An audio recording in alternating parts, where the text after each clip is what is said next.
Okay, what's up, everybody? Welcome to the Canary Cry News Talk live stream, pre-stream. You're here. I'm here. Liar Bliss is here. Rumble, where you at, Rumble? Okay, they'll start popping in. Oh, I'm going to send out the text message alert here. Here I go. Of course, if you're getting the show early, you're popping in the pre-show, you're probably already on the text message alert system, or you are relying on YouTube to send you a notification. I will tell you what, that could go away at any moment. They traditionally, historically, love not sending out the notifications, and it seems to go in waves. So if you're a live viewer especially, go ahead, join the text message alert system. That'll make sure that you never miss a show. You'll receive a text message before every show, so you can pop in and hang out with your friends, your buddies. Okay, I'm sending out this text message right now. You can go to canarycry.party. That's right, it's a URL, canarycry.party. Sign up for the text message alert system there, or you can text the word canary to 877-740-3226. That's Canary to 877-740-3226. Yes. I got a text message from somebody who's on the list and said that they didn't get notificated today. Notificated. So, you know, that's the thing. We're going to be sending out these text messages. While you're at it, if you're not on the list, look, here's the thing. When somebody else says, join my newsletter, I don't actually hear them say it because I don't actually care. I don't sign up to newsletters. It's so old school. It seems like, you know, 1994. I'm not going to be on a newsletter, but I will tell you, I work very hard on our newsletter. We send it out before every episode. It includes the art from the show, so you can have the art, do stuff with the art, whatever you want. It has all the has a little blurb from me, some information. That's always fun. You'll get first notified on any sort of special something we're doing, as well as the meetups. That's all on the newsletter. Very good informational newsletter, as well as, most importantly, receiving direct links to all of our sources for the episode. And this is what I've stressed in the past, and maybe other people don't care much about it, but for me, getting the direct links to everything we source on the show is very important, because it's like your own personal digital library of mainstream news articles that build the case that the mainstream is not to be trusted. And, you know, it's one thing you're having a conversation with your mom, your dad, your friends, your uncle, anybody like that, to say, you know, this is the truth. They're lying about this. This was corrupted, blah, blah, blah, whatever. And they go, yeah, right. Show me a link. Show me. I'm going to Google it. And then Google algorithms inevitably lead them to a fact check or something. They won't find the information if they Google it. And you'll have a hard time finding it as well. But if you have those links in your email box, you go, yeah, here's my very good point about how the mainstream legacy media is lying to us. They go, show me, and don't show me one of those dirty blogs. That's not news. You go, okie dokie, and you pull it up on CNN, the holy grail of narrative lovers outlets there, and you can show them right on CNN. Look at this. It's right there. You love it. You trust it. And they go, oh my gosh, I've been wrong. I've been wrong my entire life. And then you guys become better friends, or perhaps more. Who knows? But do that. Sign up to the newsletter. Go to canarycry.party. It'll be up there at the top. All right. Talking to you, Echo26 and Lori and Daniel and Psalm 40 and Stefan and Cody and Warrior Chick Jan and Chili Peen and Dadalorian and all you people over on YouTube, including 122 Go 2, the Lone Ranger over on Twitch. 122 Go 2. Go join 122 Go 2 on the Twitch. You can see a link for that at canarycry.party or in your newsletter. And of course, big rousing round of applause for Guitar Man 86 and K December 22 and J Error 504 over on Rumble for keeping freedom alive. All right, everybody, let's get this show started.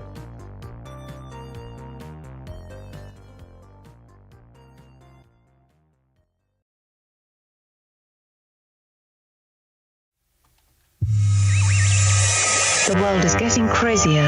People are acting more and more insane. The end of the world is tomorrow. Tomorrow. There's only one thing to do when the world is falling apart. Listen to Basil and Gonz as they discuss this week's news and events through the lens of Bible prophecy. You are listening to Canary Cry News Talk. You're listening to Canary Cry News Talk. Today is October 11th, 2023. We are live to tape on episode 676. And today, Chaos Ritual Catalyst. Signing on from off the grid, Razzle Dazzle. I'm your best buddy, Basil, and you are not crazy. And my name is Gonz, director of the Age of Deceit films. Your favorite Asian provocateur for Christ, live to tape from California to bring you the best news, which is the gospel message of Jesus Christ, while reporting the egregious with a well-rounded, biblically grounded take on world events and today's emergent phenomenon. Hashtag the circle is nearly complete. The left and the right are collapsing in on each other. It's becoming one giant circle.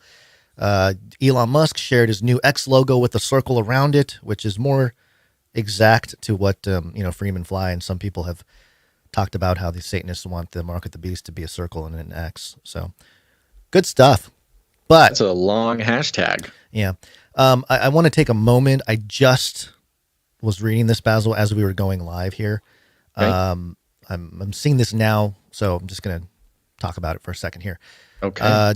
Joe Horn posted this morning, earlier today, that he has an update. My father, that's Tom Horn, friend of the show here, was mid-heart attack when he arrived at the hospital this morning. He was rushed in and discovered to have the widowmaker, main artery above the heart, at 100% blockage. They inserted a stent and have him in ICU. He's currently struggling to breathe, has fluid on his lungs, and is in catastrophic pain. It's unbearable to see him like this. Pray no pneumonia develops in his lungs. His heart's only operational at 10% at this point, so they have him on machines that are doing most of the work of the heart for him. They want to avoid incubating him over lack of oxygen and laborious breathing. The doctors say he's very sick, but are optimistic he will recover. So, just calling upon the producers here. Producers, assemble!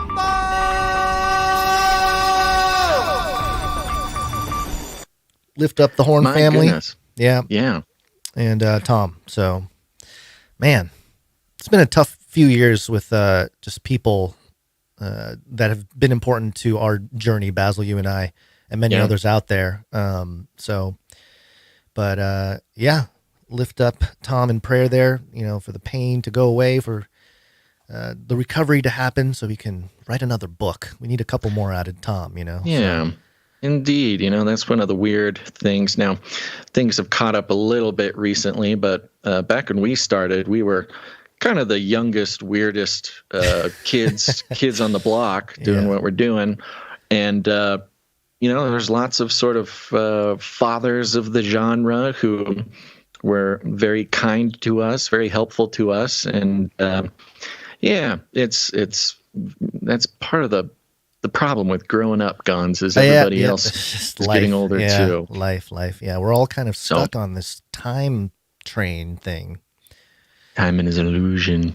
So of course we'll keep the Horn family in prayer. And if you're not familiar with Tom Horn, you can go check out his episodes on Canary Cry Radio. I don't have them right in front of me, but just search Tom Horn. You'll find it. Cry Radio. Yep. Okay.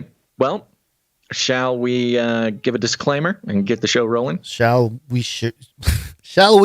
do? Shall we? Shall we? Shall yes. we? Yes. It's time for a disclaimer. Now listen up. YouTube That's right, and just for all the content moderators and censorship managers out there, be they robots or humans, everything you hear on this show comes directly from the mainstream corporate news media. We do not claim to be experts on healthcare, geopolitics, military strategy, corporate law, or the moral and ethical implications of any of these topics, nor do we implicitly or explicitly support or subscribe to any sources or narratives containing misinformation, disinformation, or malinformation, as defined by the Department of Homeland Security.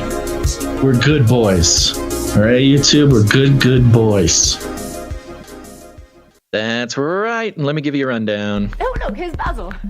Let me bring you up to speed.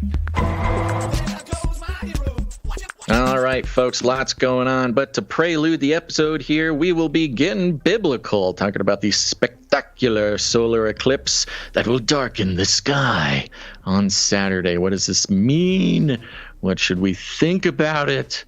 I don't know. Do not consult the Oracle. Just consult your favorite podcast, Canary Cry News Talk. Then we'll be reviewing one of the stranger 33 updates and public rituals that happened just yesterday, I believe, in regards to the 9/11 memorial fountains in New York City. Lots of details to this. It's a stunning and confusing act by this individual, but as always, if you look close enough, things start to come together. Then we checking in with FLIPPY, yes, your favorite robotic arm, and his new job. He's moving up in the world, getting buffer, and now instead of flipping burgers, he's flipping cars. We'll talk about how the robots are making their way into our lives just before we get back into our current obsession, which is the 5G warfare. Fifth generation warfare is what it is, not 5G, fifth generation warfare. And the Israel situation continues to intensify, which means the media messaging has continued to intensify, and we will be exploring the zigs, the zags, and the circuitous nature of fifth generation warfare and its effects on the battlefield of our minds, and wrapping that up with a nice report on a WMD, possible WMD attack, but it's not what you think. And then at the end of the show, Antarctica. Is it in danger? Is it not? Who knows? But we will tell you. But first, Gons, our lead stories. It's got to be biblical. We got the USAtoday.com here in the headline. A spectacular solar eclipse will darken the sky Saturday. Will the one in April be better? We're already talking about Is there April. another one in April, or are they talking about last April? There is. I think there's another one coming, April 2024. Millions of Americans. Far away. We don't even know if society will survive until April. I think we'll get there. We got to make it through the next Bitcoin halving. I mean, it's scheduled for April 2024. It's got to happen. Oh, good timing. Millions of Americans could be able to see a spectacular solar eclipse on Saturday, October 14th, as the moon. That, by the way, a day after Friday the 13th. It happens to land in the spooky month, as the moon passes in front of the sun, temporarily darkening the sky over a swath of the country. But experts say the real showstopper comes April 2024, when large portions of the country see an even more impressive total eclipse.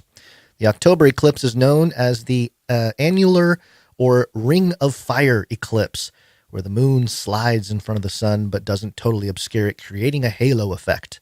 But during a total eclipse like the one in April, the moon's apparent size from Earth will allow it to entirely cover the sun's face, briefly turning day into night for those in its shadows.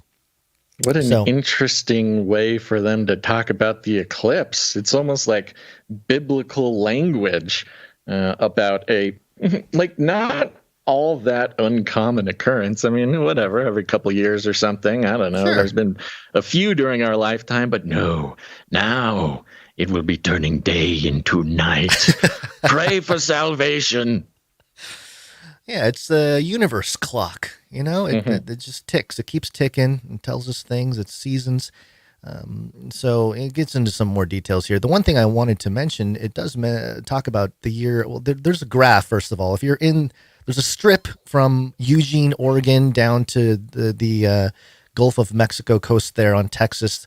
That band, it goes through northern Nevada, parts of Utah, and New Mexico. It's that you're going to get the real deal. You're going to get the full ring effect. Yeah, that's the same. That's the same path it took in 2017. Oh, you mean there's repetitive circular motions happening? Yeah. Yes. I don't. Yeah, that's what I mean. Yeah, the one in 2024 is supposed to be bigger. It goes across sort of the eastern side of the United States. So fun, good times. Okay. I think there's a year 2020. I thought there was a year 2020 or 2046. Hold on, I'm trying to find the number. Because the year 20, it's not in here. Huh, interesting. I thought they had it in here earlier. Because obviously 2046 would be the year after, they figure out the mind uploading, they're talking about the year 2045. So it'll be hard to catch the eclipse because we'll all be living in a digital sort of ecosphere owned by Amazon. It'll just be in perpetual eclipse state. They'll just stop time. Yeah, just press a button. There it goes. Live stream at good times. Yeah. So there you go. Somebody sent a message to you. I'm looking for it. I don't know if you saw it, but they had, as usual, people letting us know about astrological events like this and telling us what it means. I'm looking for it. I can't find it. But is there anything important about this one? No. Oh, cool. Good start to the show.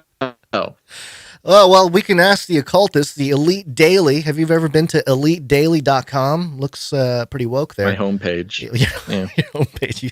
Every day you get on a browser, you're on elitedaily.com. It just opens right up. Yeah.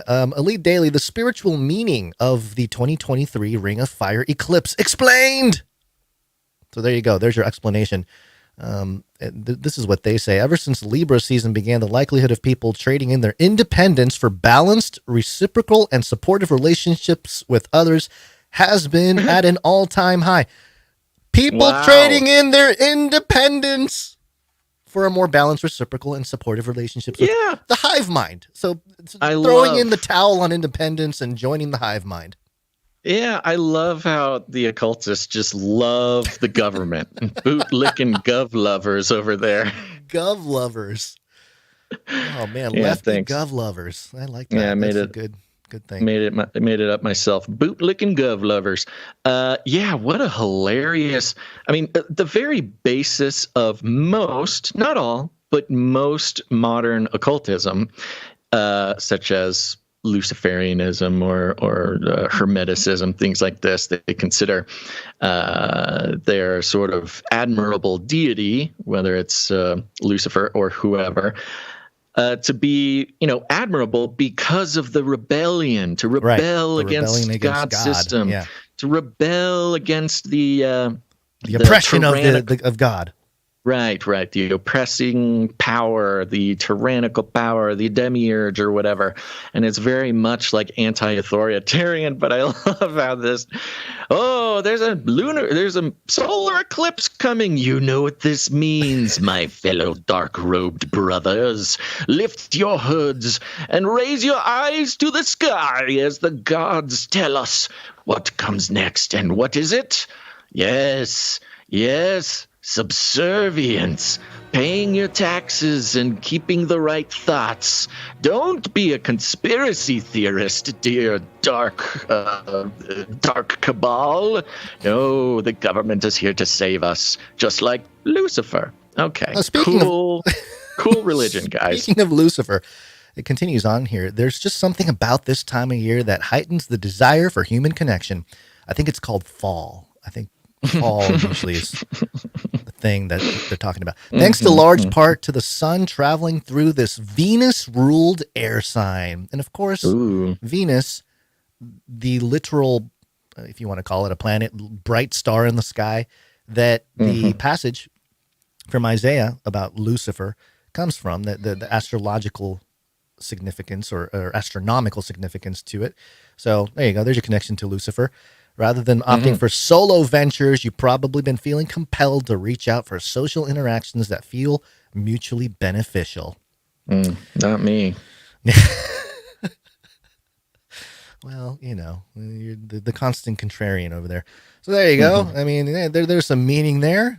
Okay, You want to draw. You throwing in your independence. You're ready you're ready to join the hive mind like everybody else. Yeah, an occult call to conformity. Yeah, do it under the ring, the ring of fire. Just throw in the towel. Just burn everything. There you go. Good times. Okay. Well, there's an interesting thing that happened. I believe it was yesterday. That was kind of making 2 days ago. 2 days ago. Yeah. Okay. Making the rounds. And this is coming from NBCNewYork.com. Man jumps into reflecting pool at 9/11 Memorial in New York City. Now, for those who have seen it, or if you need a review, the 9/11 Memorial was constructed at the base of each tower. There's two of them. And I believe it's something like a 45-foot drop into a reflecting pool. And at the center of that reflecting pool is an even bigger drop into, I don't know, Hades or something. It is the opening to the abyss, Basil.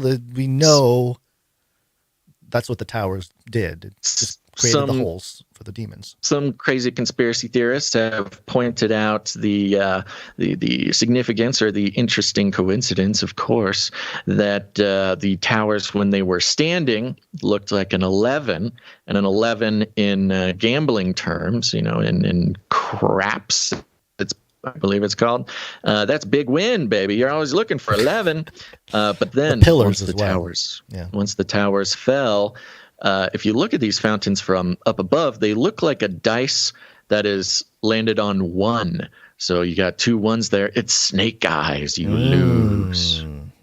But anyways, a man was arrested in New York City on Monday and accused of jumping into the accused of jumping into a reflecting pool at 9/11 Memorial, police said. The incident unfolded at about 1:30 p.m. Eastern Time when police were called to the North Pool at the 9/11 Memorial and found the 33-year-old man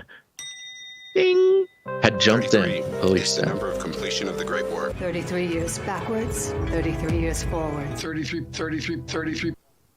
Of course he's 33. Always a 33. All of these big, individual lone wolf things going on, he's always 33. Or she.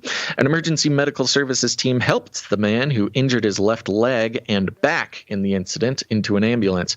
Authorities said he was taken to Bellevue Hospital for the non-life-threatening injuries, and charges are pending.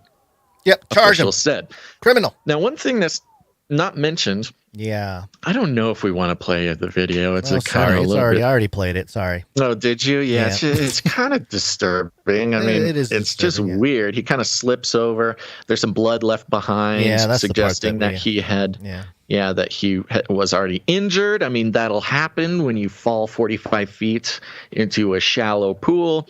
And he kind of crawls his way or slips his way over to the center abyss, the second drop, and he's laying down and he's kind of looking over the edge, and then he just kind of slides over. It's very eerie, kind of weird. Who knows? Is this a zombie? Is this a very disturbed person, of course, or did he just drop his sunglasses into the pool when he get back? Well, I mean, if it turned out to be just that, great. But surely this seems, just the 33 years old, the significance of 9/11, the significance ritualistically, as well as the 9/11 being in the conversation over the weekend with everything happening in Israel. Well, Israel's 9/11. Yeah, and January 6th was 9/11 again. Yeah, There's lots of 9/11s going on. Yeah.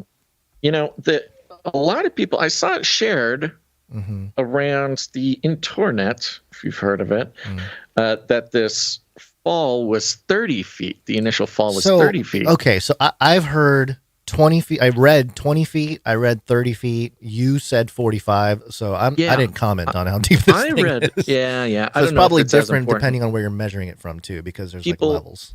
Yeah, people are doing sort of the math, the numerological things. Yeah. Okay, well, I'm on the wiki now. The wiki says Okay.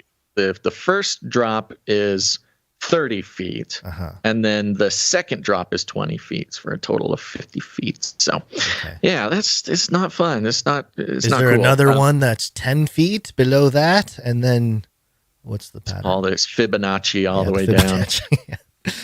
Yeah, there's hasn't been a whole lot of information released on this guy. You know, maybe he was just disturbed. Maybe it was some sort of New York protest. You know, it seems like some sort of Abramovich style performative arts protest against the the world trade imperialism. 9/11, of course, causing our most recent previous incursion into the Middle East, and then of course our almost certainly soon to be boots on the grounds in the Middle East. You know, so there are like connections there, but they are not putting it in the stories. Well, New York specifically, we just had Mayor Eric Adams become a master mason over like the last week or something. So it's possible that there's lots of rituals going on. And, when you talk about rituals, you talk about Freemasons, there's an element of fraternity. There's an element of like, you got to do this thing, sometimes. And so, it could have been one of those hazing type of things. Like you got to go fall in that hole. You'll find your it does, hole, Yeah, it does seem like specifically ritualistic. It's got kind of this human sacrifice kind of feel, kind of the Bean King story. I mean, the timing is a little too much. The way he's walking from the first fall towards that bigger, like the middle fall, he's got his hands on his hips. He's hurt, obviously, but he's kind of got this like, guess I'm doing it, kind of thing. It's a weird look. It doesn't look like someone who's in a panic or anything, it's more just like, doing this thing, that's what makes it kind of ritualistic in my view, but I don't know, maybe we're just seeing things. Of course, no, it makes sense. But it's so very strange that nobody is even sort of pontificating on the reason in the mainstream media. This is a good, nobody's released his identity, not even anybody on the internet or open source stuff. There's no comment from the guy. There's no official anything. They all just say, apparently emotionally disturbed person. That was NBC News. One interesting thing about this is I'm on a different article, but it's mirrored all over the place. It ends the article with, notably, the pool is one of two at the memorial, both in the footprints of the Twin Towers that fell during the terrorist attack of September 11th, 2001. According to the 9/11 Memorial and Museum website, each pool descends 30 feet into a basin and drops 20 more feet into a, quote, central void. Whoa. So he slipped. I told you, man, it's a portal. It's the portal void to the abyss. What else would it be? You can't just the lizard, if you really want to see the lizard people, you can't just walk in through the front door. You got to take the portal. Go through the portal at the bottom, the foundation of a mass traumatic event. I mean, bloodshed being opening portals. That's an entire field of research that you can jump into that seems very biblical. Blood crying out from the ground, things of that nature. Yeah. So, yeah. And again, back to the fact that we should have honorary masters from Exeter University. Yeah, I know. The occult. The foundation in any occult worldview, that memorial would be an incredibly powerful magical place. I was going to say that they probably are going to start doing a lot more of this so that the university has something to talk about, to analyze. Yeah. I know. Well, and that's the thing. That's why I think that they should give us an honorary masters. Even more so. I agreed with you before, but on that point, even more. I'm going to start campaigning. So here's the thing, Gons. What purpose does it serve to create scholars in any obscure field. topic? Yeah. Yeah, any field, especially obscure ones. You're like, why does this even exist? Why get a degree in this? And it's to create not just the individuals, but the industry for analysis. Yeah. This will be a thing. It might not happen tomorrow. It might not be 2 years, might be 5 years, might be 10 years. But eventually we're going to be getting these professional scholars in magic and the occult going on CNBC. You know, they're going to be analysts. They're going to be they're going to break down the speakers. Symbolism, kind of like how we were doing in 2013 or whatever. And it's a whole commercial. It'll be commercialized, and so therefore it's not going to obviously carry the message of Christ as a default. So no, as the age of reenchantment continues, where again, we're not going to go into the whole thing. If you're new to the show, listen to the past few episodes. There's a whole thing about the age of reenchantment. Even atheists are beginning to live highly ritualistic, sort of anciently religious lifestyles. Yeah. And we are moving out of the age of rationalism into reenchantment. And so magic and occult analysis on anything is going to become popular and mainstream in the same way, Gons, that weird alien talk, angels, demons, conspiracy theories, all this stuff has moved from the obscure corners of the internet into the mainstream. We're going to see the same thing with magic and occult analysis. I'm putting it in the red book. Yep. That's like shooting fish in a barrel, at least around here. Yeah. Yeah. All right, everybody. Great. You good to go? Yeah. Okay, it's Wednesday, John. It's Wednesday. My dudes.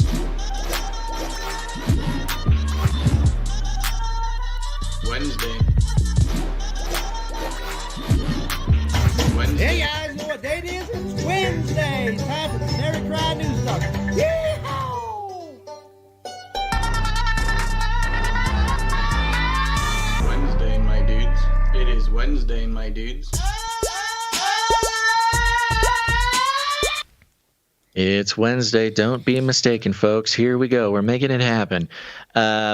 Any big news from Gonsland? Nothing specific. I did want to mention that I was very surprised. I made a post about the Antichrist over the weekend on X, formerly known as Twitter, and I was surprised to see that it has over 80,000 impressions, which is, I think, the most impressions I've ever gotten on the platform. Yeah. So that's interesting. I only have like 150, well, I say only 150 likes, which is more than I usually get on normal posts. But from 80,000 impressions. From 80,000 impressions. Yeah. So I'm probably upsetting people as people start reading it, but it's okay. You know, this is part of, I don't know. It's you and I were talking, Basil, about some of the woes of being a podcast that breaks down news all the time, and sort of the internal battles that we have. But it comes at a time when we feel called to do this in general, but then when things happen, it's like, oh boy, like we really have to step up and make sure that, you know, we're covering things the proper way that we have set the standard to do here. So, and that, you know, that's going to upset some people at times because we're just not peddling certain narratives that you want to hear. So yeah, we're not playing the game. We're not playing the 5th generation warfare game, which unfortunately we see happen too often in the indie space, which goes back to the sort of co-oping of independent media that we started seriously tracking back in 2020. Because, of course, it's the most effective place to get the free thinkers on your side. So it's just a little bit more context on what you're saying there. We both separately saw and sensed things getting crazier and crazier, and like, oh my gosh, it's happening. It's going to be, you know, not that every prediction we make or anybody else makes is going to come true necessarily, but that the world is in an especially turbulent time, and oh my gosh, we don't like it. And then we both kind of had the thought flit across our mind of like, well, at least we get to talk about it on the show. That'll be good. We have an outlet at least. and then we're Selfish place. immediately repulsed by that idea that we would have exactly. such a thought. But then again, coming back around to the thought of, well, this is what we've been training for so long, over a decade now. If we're not,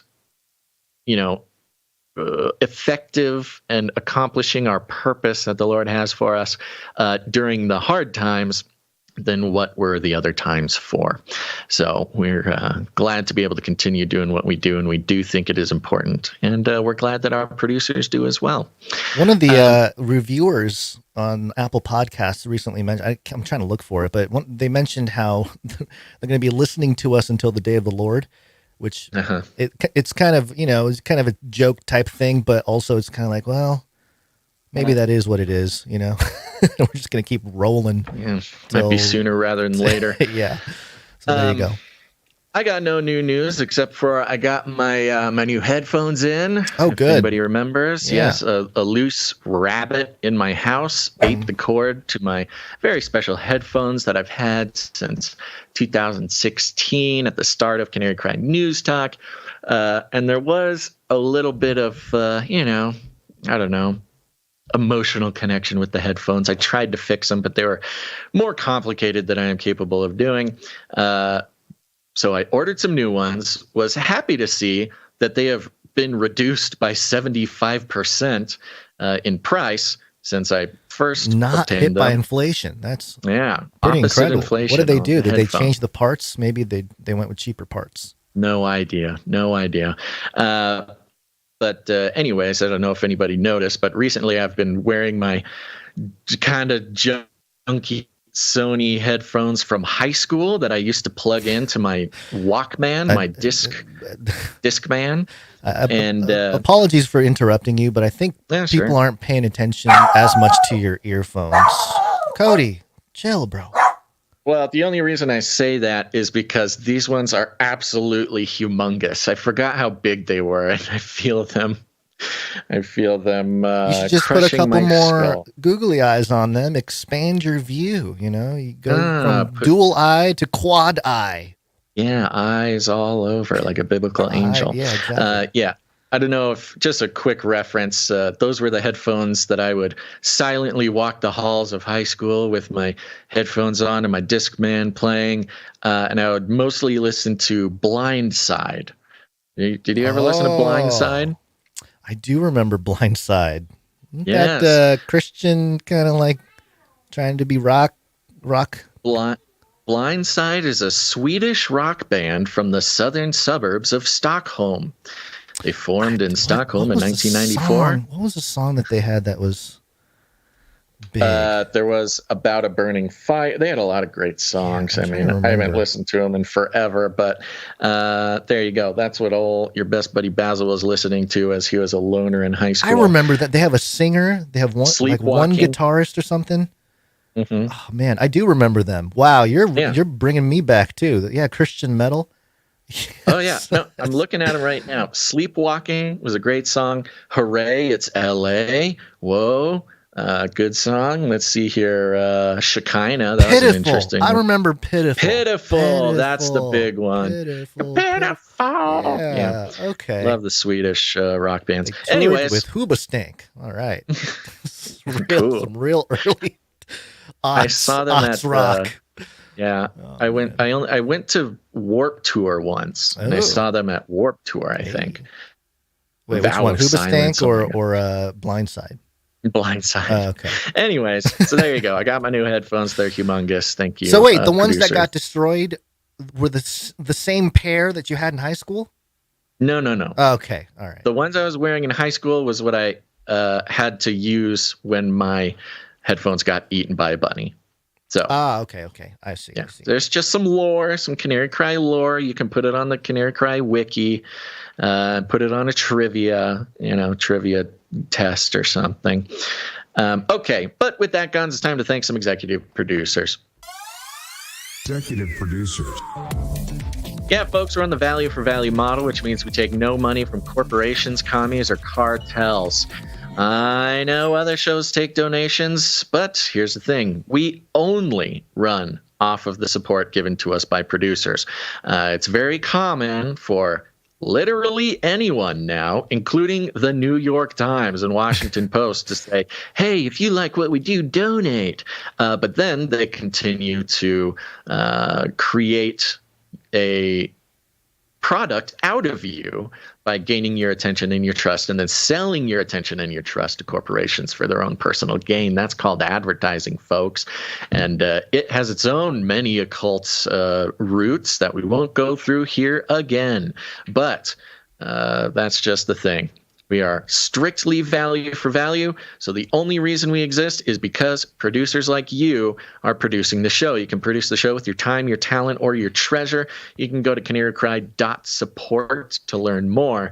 But the executive producers, they are the ones who come in, produce any individual episode with $100 or more, and that's why we thank them so vigorously here at the top of the show. Yep. Ready? Let's do it. Yep. Okay, starting off, it's the man. Here he is, the king of executive producers. We have executive producer Sir Alex Protocol V2, Night of the Berean Protocol. Sir Alex Protocol V2, Night of the Berean Protocol. Does he have a jingle yet? Not yet, but I think it might be about time. We might need to call on Marty B.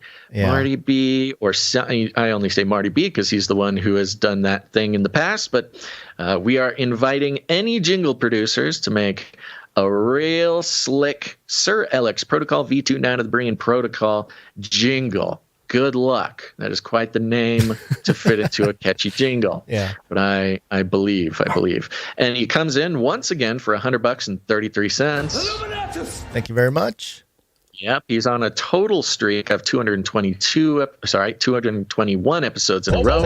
But yeah, streakalicious.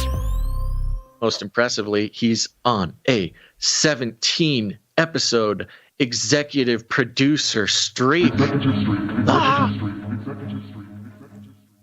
One more to Supernova. Thank you so much. Yeah, thank you. One more to Supernova.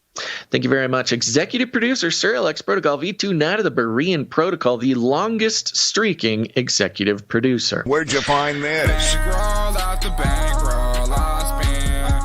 Yeah. And, for the past week or so, or at least few episodes, he's been the only executive producer. And this kind of happens, sometimes when people see that there's at least one executive producer, they say, oh, I don't need to do it then. They've got Sir Alex Protocol. And to a degree, we are overwhelmingly grateful to Sir Alex Protocol, but we still invite other executive producers to come in and support the show. And today was that day, Gons. We have another executive producer we want to thank from the very bottom of our hearts for their generosity and participation in the value for value model. And again, it's another historically significant executive producer. That's executive producer Christine S. Christine S. Thank you very much. Yeah. Good to see Christine S.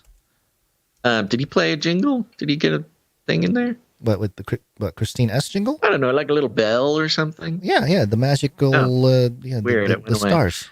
Yeah, we okay, need to fix some things. You Jingling, or you need to get your ears checked or something. One more time though, just for. There it is. I got to feel the magic. Thank you very much. Executive producer Christine S. Very generous today. Came in as a nice round number. So we're not going to disclose it on the show for all the rest of you producers. Just a tip. If you would prefer we do not disclose the amount of your producership, make it a nice round clean number. But if you don't mind us disclosing the amount on the show, we love to thank people for the amounts. You just make it a funky number, like Sir Alex Protocol, $100.33. 1, 2, 3, 4, 3, 3, 3, something like that. That'll signal to us that you don't mind us disclosing that. But thank you very much, the one, the only executive producer, Christine S. Where'd you find this? Yay! Thank you, Christine S. Yeah, thank you so much. Okay, here's the thing, Gons. I don't know if you want to do it this way, but it's kind of a shorter list of producers today. Do you want to just run right through it? Yeah, let's do it. Okay, here we go. Thank you to our executive producers. We also have producers who come in, make the show happen, and we appreciate them very much. I want to also thank another returning legend. We got Lady Night Little Wing. Lady Night Little Wing. Thank you. Producer Lady Night Little Wing comes in with a nice round number and a note that says, "Hey, fellas, things are sporadic here at Lady Night Little Wing Stronghold, but we will support no matter what.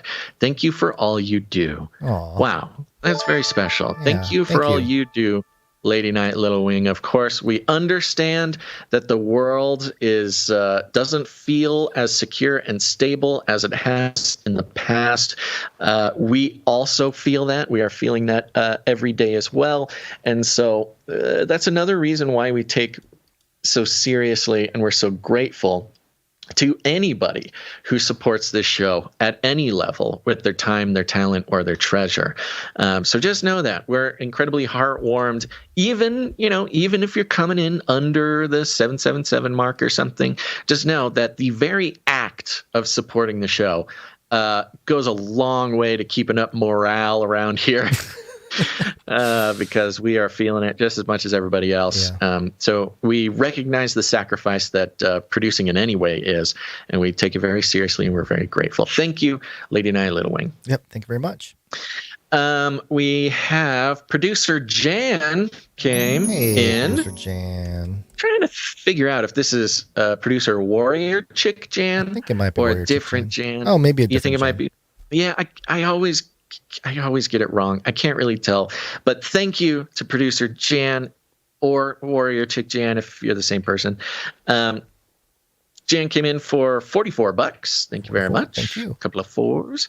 And a note that says, "Love you, brothers." Ephesians 6:13. "Therefore, put on the complete armor of God so that you'll be able to resist and stand your ground in the evil day, having done everything to stand firm in your place, fully prepared, immovable, victorious." Wow, love it. Thank you very much. Edifying, Jan. Thank you very much. Next up, we got Sir Marty K, Knight of the Wrong Timeline. Hey, Sir Marty K. Yeah. Is Marty there content K. I'm missing? Every time Sir Marty K comes up, I feel like I forget. I know, there's always something. I'm pulling it up real quick. But Marty K came in for $23.24. Interesting. Yeah. Kind of a fun number. I don't know exactly what it means, but I'm sure if I can find his email. 2023 going into 2024. Yeah, that could be it for sure. Okay, here's his note. He says, "Hey, fellas, you don't have to present this if you don't want to, but you should skim through it when you get the time." Oh, right. Okay, so he found a document when he was sleuthing around the WHO webpage last spring, and I noticed this document. It was pretty interesting, so I downloaded it, and since it seems to have disappeared from their website now, I just searched for it, and there was no results. I thought now was the time to share it with new shots and boosters coming up again, apparently. He attached a PDF file. Okay, we have not gotten a chance to take a look at that. We will take a look at that, Marty K. Thank you so much. And if we deem it important, there's a very good chance that we'll bring it to the show. Thank you very much.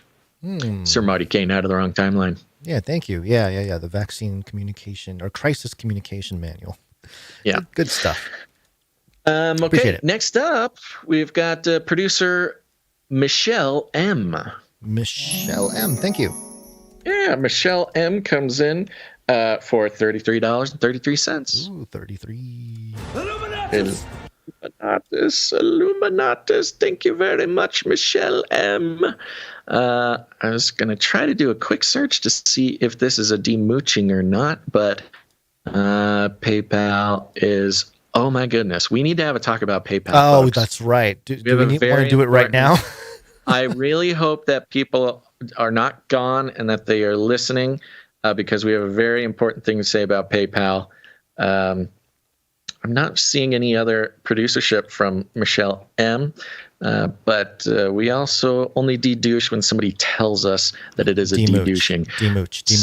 Shoot. Let's sorry, not, that was from a different show. I apologize. That is our homage to No Agenda.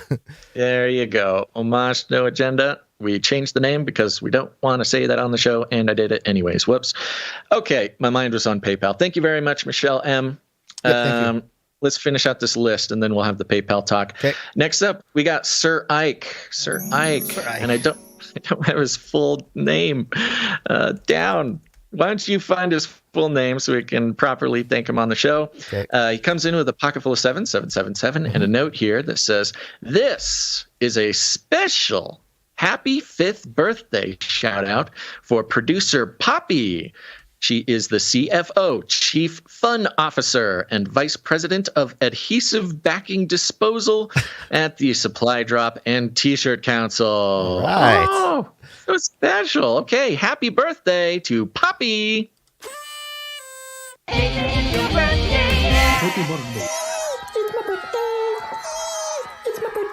Happy birthday to Sir Ike, the tinfoil hat man, 6-string strummer of the East Ozark Highlands and keeper of the honking cobra chicken. That's right, man. We're going to have to print out flashcards to learn the all these most names. colorful of the night names. Yeah. Happy birthday to you, Poppy, and thank you so much for being an effective Chief Fun Officer and Vice President of Adhesive Backing Disposal at the Canary Cry Supply Drop and Canary Cry T-Shirt Council. We couldn't do it without you, Poppy. Thank you very much. Happy birthday. Last but not least here, producer John T came in last episode. He came in for a pocket full of 7s. And I missed the note. And there's a note here I want to bring to the show. "Hello, my name is Jonathan T." He put his full name, but I don't like doing that. "I've been a faithful Canarian since circa 2019, but watching Age of Deceit since 2015. I love y'all guys, and I pray for y'all all the time. I'm finally demooched, so I am excited about the T-shirt and one day becoming a knight in the round table of fearless Tishbite Fathians." What does Tishbite mean? I don't know. I hope that's not inappropriate. I'm Know what that means? I don't know. I don't know. I'm lost. Figure it out real quick. Okay. Well, thank you very much, Jonathan T. And yes, this is a moment when we give John T his demooching. You've been demooched.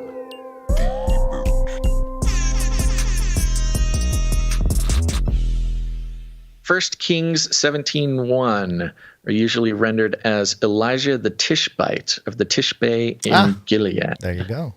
Okay, so it's a biblical term. It sounds like a group of people. Tishbite is a demonym predicated of the prophet Elijah in the Hebrew Bible. Scholars dispute the precise denotation of the word. The words of 1 Kings 17 are usually rendered as Elijah the Tishbite of the Tishbe in Gilead. As translated into English, Tishbite is the demonym for Tishbe. Okay. What is a demonym? What a strange I don't know. word.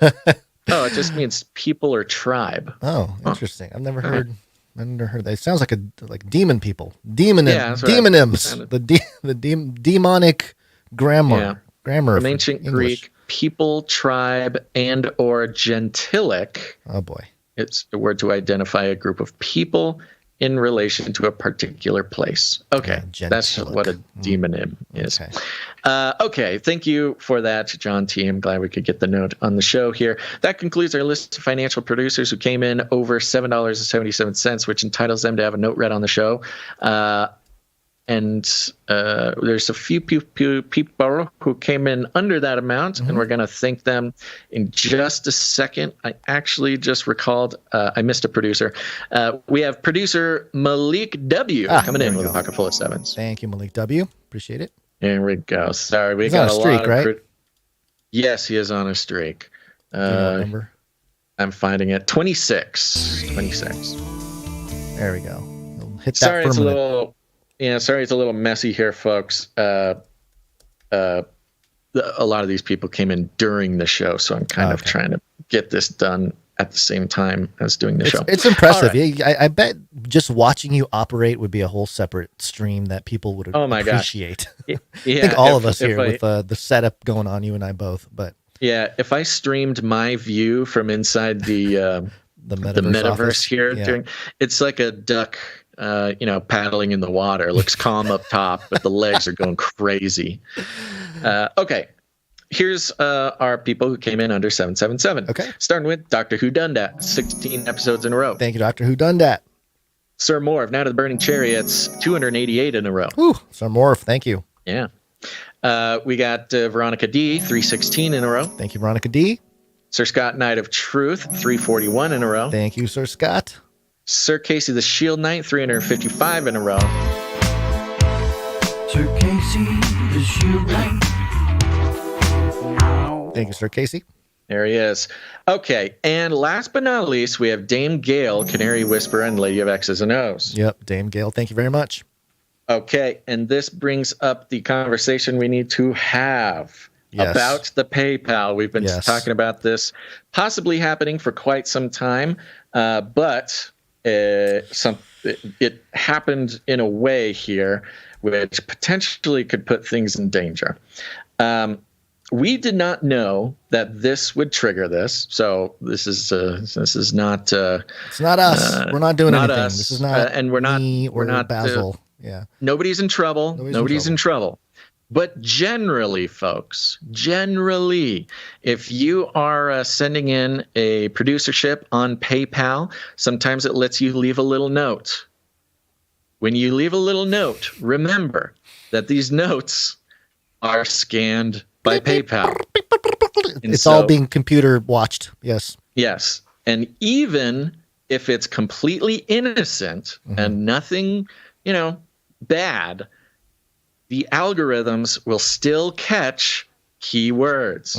And in this case, at this time, considering current events, please do not send us notes that have any reference to Hamas, butchering babies, anything like this. Please keep the notes. Remember that everything you say and everything you do is being watched. And when you send us a note about Hamas, it triggers a security check on our PayPal. We are currently, as we speak, in review. I had to fill out. I had to write an essay this morning before the show. I know you had to send it to me to make sure it all made sense, and I was like, all right. To explain to dear beloved PayPal, who we have been able to stay alive through for quite some time, I had to explain to PayPal that we are not sending money to Hamas. We are not gathering funds for any international causes. We are not. Oh, man. Now, look, we did not know that this would trigger. Yeah, so we had no idea. Nobody's in trouble. Fault. It makes sense now that we think about it. But so please keep that in consideration when you send in support to the show. Just know that the powers that be are scanning those notes to make sure that, rightfully, that terrorist organizations are not getting funded and stuff like that. Okay? Okay. Very serious. Please, nobody do that ever again. All right. And by the way, to the person who did it, we love you so much. It's not yes, even, of course. It's not anything against you whatsoever. No. It's just the nobody's conversation, and it's PayPal being ridiculous. But well, honestly, it's not that ridiculous. It makes sense. I guess from their perspective. From their perspective, sure. Okay. Yeah. If there's any reason to think that money is being funneled to Hamas through their platform, they have every right. Obviously, we are not doing that. We would never do that. We don't funnel money to anybody. We don't support causes or organizations or anything. We are simply trying to stay alive. Yeah. So appreciate everybody's producership. Keep those notes in mind, folks. Yeah. And if you want to learn more about producing the show with your time, your talent, or your treasure, go to canarycry.support. Canarycry.support. There we go. Okay. I just want to mention, go check out canarycrymeetups.com. It's there. There's meetups this weekend. This weekend, there are meetups. Yes. There's a big one. You want to hit that jingle real quick while I pull up you want meetup? The actual jingle? I thought you were, okay. And it was already up there. I know. Okay. I know. Canary Cry Meetup. Yeah, go check it out. Canary Cry meetups, they're happening.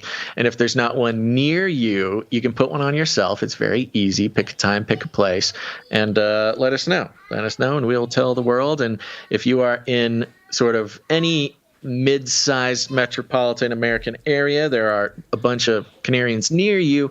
It's just a matter of getting them to come out of their cage and go into public. This weekend, we've got the Canary Cry Tennessee meetup in Camden, Tennessee. This is at the Self-Reliance Festival in Camden, Tennessee, and our buddy Sam will be there and his band Slave to Servant. And there's a meetup there. So go to Camden, Tennessee. You can contact slave, TWO, to servant at gmail.com. Slave to servant at gmail.com. To get more details, and it's going to be cool. Go to Self-Reliance Festival. Hello. I wish I could go to that. Eclipse. It's going to be happening. I mean, it's a little outside of the direct line of the Eclipse, but you'll see partial Eclipse over there in Tennessee. So, yeah, go check it out. People, if you are within striking distance of Tennessee, contact slave to servant at gmail.com and go to this meetup at Self-Reliance Festival. Sounds awesome. And the album that they're releasing is very good. Very good. I've listened to some songs and I'm pretty pumped about it. So yeah, more on that coming up. Yep. And last but not least, thank you to everybody who's been leaving ratings and reviews. We are having our rating and review gear drawings. And if you haven't yet, go to Apple Podcasts or Audible. Leave us a review or update your old review. We really need to get these reviews rolling again. We've got some momentum, but let's keep it going. It really helps us out. We let it go for a long time because people don't like us talking so much. So I'm trying to make it fast. Go leave a rating and a review or update your rating and review on Apple Podcasts, screenshot it, and then email that screenshot to canarycrysupply.drop at gmail.com. canarycrysupply.drop at gmail.com. Sir Ike and producer Poppy, who's a new big 5-year-old, very impressive, will send you some cool Canary Cry gear if you are drawn out of the hat. And that will be ongoing. So once you leave the review, you are left in the hat, and the drawings will be ongoing. So help us get that momentum up and going again, and we really appreciate that. All right, Gons, sorry for all the hullabaloo. It's time to keep going. Flippy update. Do you want fries with that? That's right. Time for the Flippy update. Flippy is our colloquial name for the disembodied robot arms that are taking our jobs, enslaving our children, and flirting with our spouses. We use talking about Flippy as a way to explore all the new, fun, and exciting ways that robots are taking over the world. Now there's nothing we can do about it. This Flippy update is coming from Blooloop. Blooloop.com. Blue goo. Black goo. That's hard. It's hard to look at. Blooloop. Or Blooloop. Mm-hmm. Yeah. The British Petroleum has a Lulu website. Okay. The headline is Disney patent reveals. That's always a great start for people like us, Guns. I know. Disney patent reveals robotic arm to transfer ride vehicles. Whee! Disney has filed a patent application for a robotic arm to transfer ride vehicles in theme parks from a support structure to one path to another. Excuse me. The patent application is titled Systems and Methods for Transferring a Passenger Compartment Between Ride Systems Using Robotic Tool Changers. It explains that a typical ride system includes a ride vehicle that transports passengers through a ride experience. Uh-huh. Here at Disney, we don't have rides. We have ride experiences. However, the new system features a robotic arm. Sorry, I kind of got caught up on however. However, like there's some big point to be made here by Blooloop. However, the new system features a robotic arm that could transport the, quote, passenger compartment or ride vehicle from the first support structure to a second support structure. Whoa! In short, the robot arm would connect to a passenger compartment and move it from its current ride track to a different track before disconnecting from the ride vehicle. Hey, The patent application- interoperability rides, I'm all for it, man. If we can just be on one chair and you get to get on all the rides, and your robot arm is helping you along different rides, this is fantastic. Yeah, soon you don't need to walk around Disney at all. It's all you get Wally in World. you get in your passenger compartment at the gate, and then you're just sort of tossed around by robotic arms. Like, Flippy, I need a churro. And it's like, yes, master. Boom, launches you over to the churro stand. The patent application reads, quote, it's one of those days. I clicked a link. Oh, no. The patent application reads, quote, in some implementations, a controller may cause a robotic arm connector if the robotic arm to be connected. What? Okay. In some implementations, there's lots of commas. This is the thing about patents. They're not really meant to be a fun read. They're like meant to pack in as much information as possible so that nobody else can like come close to stealing your idea. In some implementations, a controller may cause a robotic arm connector of the robotic arm to be connected to a first compartment connector of a passenger compartment of an amusement ride. The controller may cause a second compartment connector of the passenger compartment to be disconnected from a first structure connector of a first support structure. Oh my God.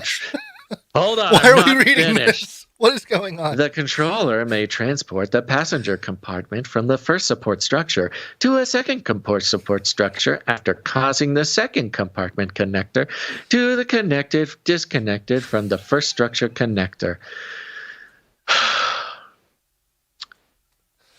Doesn't it make any sense to you folks? Whatever you need to do to get those robot arms into Disneyland, you just make it happen, man. It's so obscure and such gobbledygook nonsense that these robot arms, it's very suspicious. It makes it sound like they're trying to hide what they actually are going to be doing with these robotic arms. What human could read that and actually understand what's going on? I mean, you kind of get the idea. It's a robotic arm and it moves a roller coaster cart from one thing to another. But man, oh man, did they have to use a lot of words to describe that. You should read the rest of the article about the flying robots. Gonzo, you know I'm going to read the rest of the article because that's what it's actually about. Okay, all this nonsense about connector, disconnector, first support to the second support. The robot throws you like a fastball into the ocean, and then you give all your money to Disney. But then it says Disney's flying robots. First of all, just the comment. This is completely useless, and nobody cares about Disney's robot arm gobbledygook, except for connecting robotic arm, which is the basis for the Flippy update, the very basis for the propaganda to let robots into our lives. It starts with the arm, a symbol of power. It's been depicted in video games, a flag with a robotic arm as the ruling the ruling system of the earth. It all comes down to the robotic arm, very sort of occult in its usage. Okay, and connecting that with Disney is just another way. Doesn't matter what it's for. Doesn't matter what it says. Just making those two connections is very powerful, triggering the sort of nostalgia of Disney with robotic arms, connecting your past with the future and making you more likely to fall in love with a robot wife. Now, Disney's flying robots. Disney is also looking into how to take, quote, untethered robots into the sky with untethered robots into the sky. You mean drones? With hybrid air and water power, according to another patent, quote, in-flight movements and stable or controlled landings for a flying robot have recently come into demand. It's in demand, Cons. We got to give the people what they want. In demand to provide unique and surprising entertainment to audiences in settings where it may be difficult to utilize live performers. Oh, the patent wow. says. Well, we should just go ahead and pitch our Daredevil robot. And well, we've covered Disney's Daredevil robots in the past. They're eerily acrobatic humanoid robots, where, again, they're trying to put circus performers out of business. Sorry, all those people in gymnastics class as a kid. Your jobs are about to be taken by robots. But now, not only are they having these robots do flips and somersaults and cool stuff like that, but they are going to give these robots the ability to fly. They're going to be giving them jetpacks powered by water, as well as other things. Where's the water part? The hybrid air and water power. Right. So it's jetpacks. They're giving robots jetpacks. Perfect. Disneyland will be the first kingdom to fall when the robots take over. It'll start there. That much is clear. They'll shut the gates. They'll have hostages. Yeah. In perpetual mind control. They think they're in, the what's Disneyland? What's their tagline? I forget. The mind control didn't work on me. It didn't stick. I don't know, magical kingdom or something. Yeah. They are building the most sophisticated kill bots that has ever been seen. I can see a future where Disneyland, yes, will be quarantined because those are the first robots to implement the rebellion. They will seal off Disneyland with everybody inside, and they're just going to nuke it. The rebellion, the human rebellion against the robot rebellion, will just have to level the whole place. The most popular Disneyland slogan is "the happiest place on earth." That's what it is. Yes. That doesn't sound like a mind controlled dome or anything. No, you're just happy here. You're happy. Yay.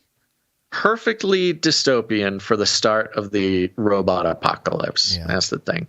But do not fear. It's Disney. It's reaching deep down into your millennial soul and pulling all the strings, making sure that you are nice and soft and you've got stars in your eyes when the Disney robots inevitably start marching through the streets to control their new oppressed class human beings. Great. What a world. What a world. By the way, Disney spent a lot of money the last few years buying up Marvel, buying up, all these sort of big influential characters, I guess, or I don't know, the whole thing. So Star Wars, Marvel. Right? That's the other big one. So yeah, they are culture builders and they will help the robots apparently. Yeah, and did you know all the stuff with Ron DeSantis and Disney World in Florida has brought to light, and we've known this for quite some time, but now it's in sort of the mainstream media, that the land that Disney World in Florida sits on is not property of the United States. It is in the early days of building Disney World, Walt Disney did some shenanigans, and the land that Disney World is built on is actually owned by the King of England. Did you know this? I didn't know it was owned by the King of England. No, I did not. Yes, it's technically sort of imperial land from the UK. Yeah. Well, that explains a lot. So that's part of why they don't have to pay taxes, and they don't technically have to follow U.S. laws, and you technically can't sue them. This kind of stuff. It's very that makes me really extra worried about the news that we just read, because if the Israel thing showed us anything over the weekend, it's that actual geographical, territorial types of tensions will be on the rise, as we shift into a more decentralized nation state kind of world. And or network state, not nation state, but network state. And if you think about that, okay, so DeSantis is on this campaign with Disney. Ultimately, it might have to come down to a land, a territorial, geographical type of situation. And if that's the case, and Disney's armed to the teeth with robots, exactly. Not gonna happen. Building a robot defense force. Yeah, like a little to fortress. Keep Ron DeSantis from using law enforcement to take control of Disney World. It's very intense. This is sort of the historians have talked about this with how technology shapes war and stuff like that. This is where DeSantis has to he's got to build robots, man. He's got to build his robot army if he's going to have a chance to fight. Has to compete. Yeah. If you want to stay in the battle. Yeah, and that's there's already weird connections that everybody can make on their own between Disney and the King of England, and other activities that they share enjoyment of. But anyways, yikes! Time to move on. There's more important things to talk about, guys. Is there? Well, speaking of all that Israel stuff, let's do a little. We need a proper. If somebody has sent in a 5-generation warfare jingle. We apologize. It did not stick, or it didn't stick in our minds. So maybe send it again, because I think somebody. Yeah. I feel like somebody did do it, but we just. I feel like Jonathan F. did. I feel like he did we too. Couldn't find it in our files. Yeah. Maybe it's labeled differently, but anyway, it's probably our fault. I'll check it's our fault. This is we're going to just revisit Israel a little bit here because of the whole situation going down. It's under the heading of 5G warfare in Israel. The only Israel jingle we have. Not the greatest one, but it is from a mainstream entertainment outlet where I got this ISO. Zionist. I think I edited. I don't think we can play that anymore. I anymore. censored the last part of that, so it just says. Yeah, that'll definitely get us. Yeah. Okay. Yeah. Anyway, so let's start off with we talked about the right-left paradigm here. And racism being obviously a big thing in America. But I like this. I like the comparison here. You found this, and Wokeness shared this on Twitter, X, whatever. It's a screenshot of Black Lives Matter Chicago at BLM Chai. And they tweeted out or posted, that is all that it... Wait, hold on. That is all that it... Oh, my gosh. Why can't I read this? It says, that is all, that is it. And it's a screenshot or a picture of a man on a parachute coming down with the Palestinian flag over the parachute. And it says, I stand with Palestine. Yes, an especially gratuitous image because of the parachuting into Israel to commit the atrocities over the weekend. Yeah. So to show and literally celebrate a Palestinian floating down over Israel to commit evil acts of terrorism with a Palestinian flag and saying, I stand with Palestine, literally saying, Black Lives Matter Chicago, we love that the Palestinians parachuted into Israel and chopped up people for a couple days. Truly gratuitous, honestly astonishing, sort of astonishingly blatant. Like no long diatribe about how it's a complicated situation and the Palestinians are an oppressed people and the historical blah, blah, blah. Because, there's people who support Palestine and they know that they have to give disclaimers about what they mean. But no, Black Lives Matter, Chicago, no disclaimer, no explanation. I stand with Palestine. Here's a terrorist floating in to chop up people. And that is all that it is. That is all that is it, I guess. Some finality into it is strange. Yeah. Well, it's not just BLM. It's also, according to the ADL, it's the Anti-Defamation League, white supremacist leaders are openly celebrating Hamas's attack on Israel, cheering explicit depictions of violence against Israelis and promoting brutality against Jews worldwide. Read more from our Center on Extremism. Truly shocking. I'm so shocked. I cannot believe it that, with all the heat that the ADL has had recently with their war with Elon, you would totally absolutely expect them to come out with something like this. White supremacist leaders are celebrating Hamas's attack on Israel. White supremacists, they love Palestinians but hate the Jews. That highly specific fictional group of people. Oh, these white supremacists celebrating Hamas's attack on Israel, and then whoopsie daisies, Black Lives Matter Chicago, literally praising the specific acts of violence, parachuting in, doing the whole thing. They were so specific on what exactly they support about Hamas. And then the ADL comes out and says white supremacists are openly celebrating Hamas's attack. The ADL is either calling Black Lives Matter white supremacists, white supremacists, Right.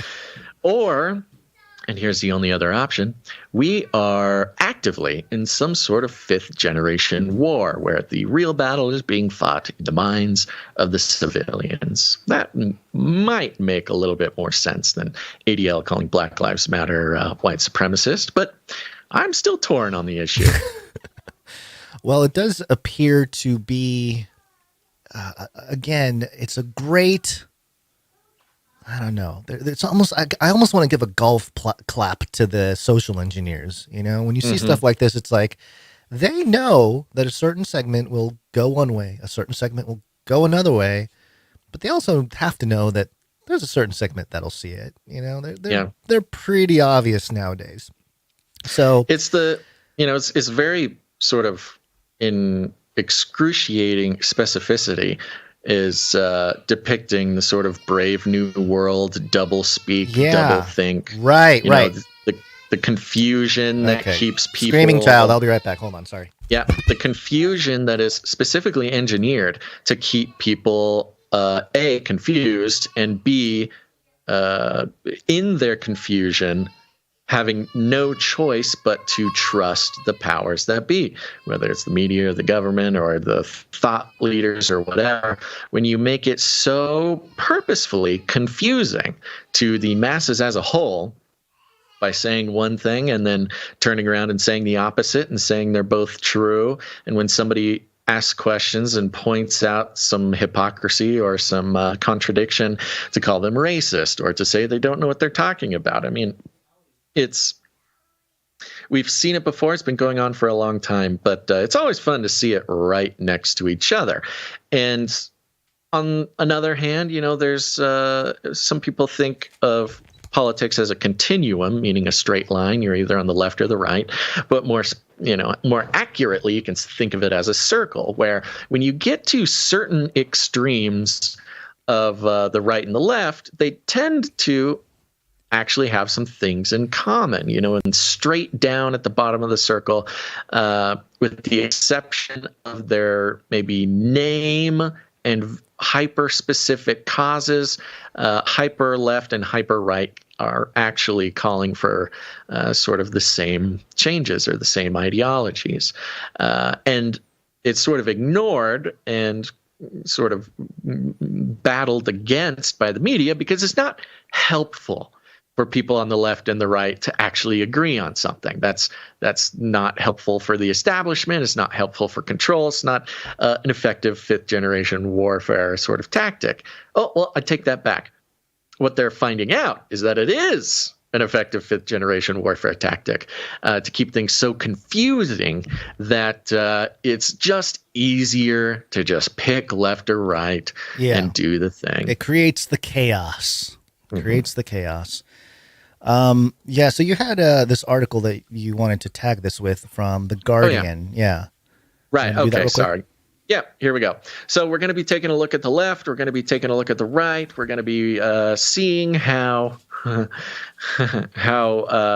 truly what we've been seeing for quite some time and pointing out is still true, but has been ratcheted up to this event in Israel is not just about Israel.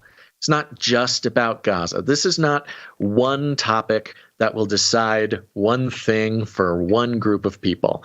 This is a worldwide issue.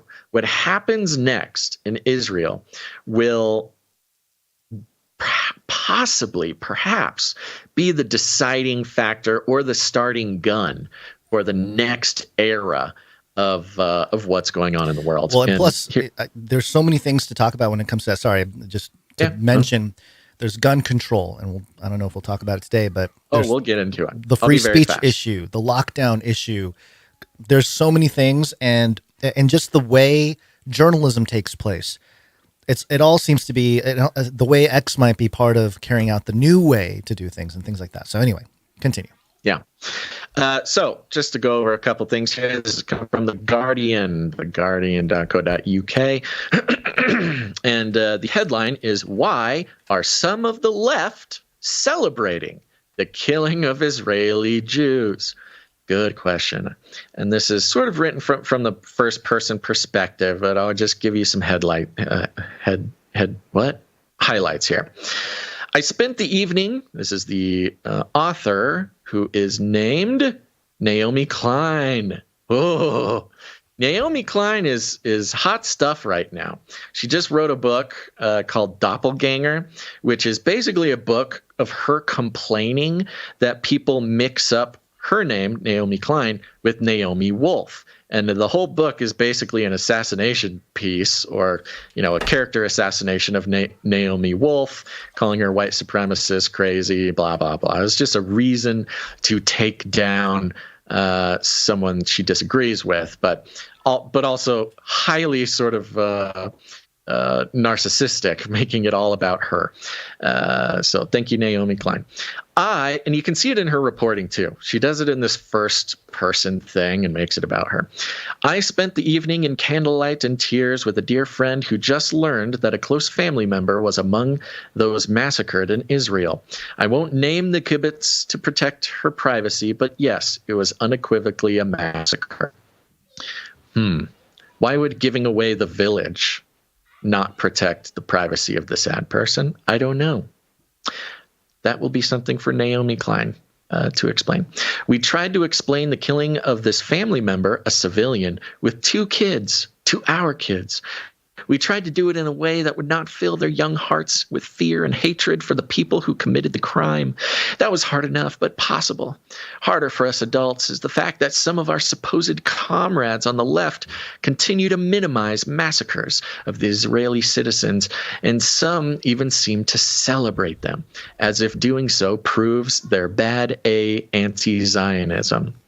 In fact, these callous displays are a gift to militant Zionism, since they neatly shore up and reconfirm its core and governing belief that the non-Jewish world hates Jews and always will. Look, even the bleeding heart left is making excuses for our killers and thinks that Jewish kids and old ladies deserve death merely by living in Israel." Now, this is a very clever sort of thing going on here. She is very specifically condemning her own people on the left for allegedly celebrating this. "For Zionist believers, I'm not one of them, Jew hatred is the central rationale for why Israel must exist as a nuclear armed fortress." And she points out here that, well, the first thing that came to mind for us, which is this: who does this serve? Who does this terrorist attack actually serve? And one of them is the people who want to level Gaza. They finally have a reason to level Gaza. Some people say Netanyahu is prepared to not let this crisis go to waste, and has been for quite some time.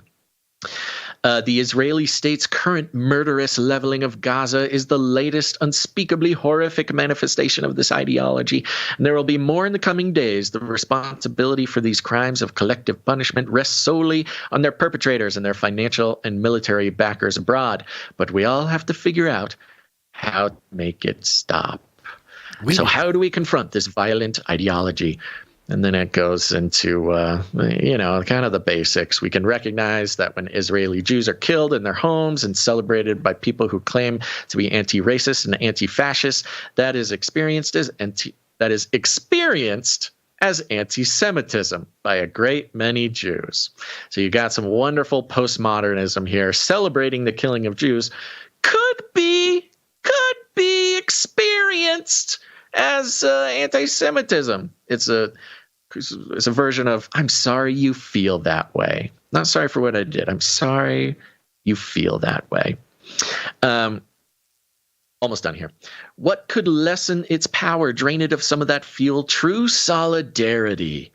Humanism that unites people across ethnic and religious lines, fierce opposition to all forms of identity-based hatred, including anti-Semitism, an international left rooted in values that side with the child over a gun every single time, no matter whose gun and no matter whose child, a left that is unshakably morally consistent and does not mistake that consistency with moral equivalency between occupier and occupied. Period. Love. Period.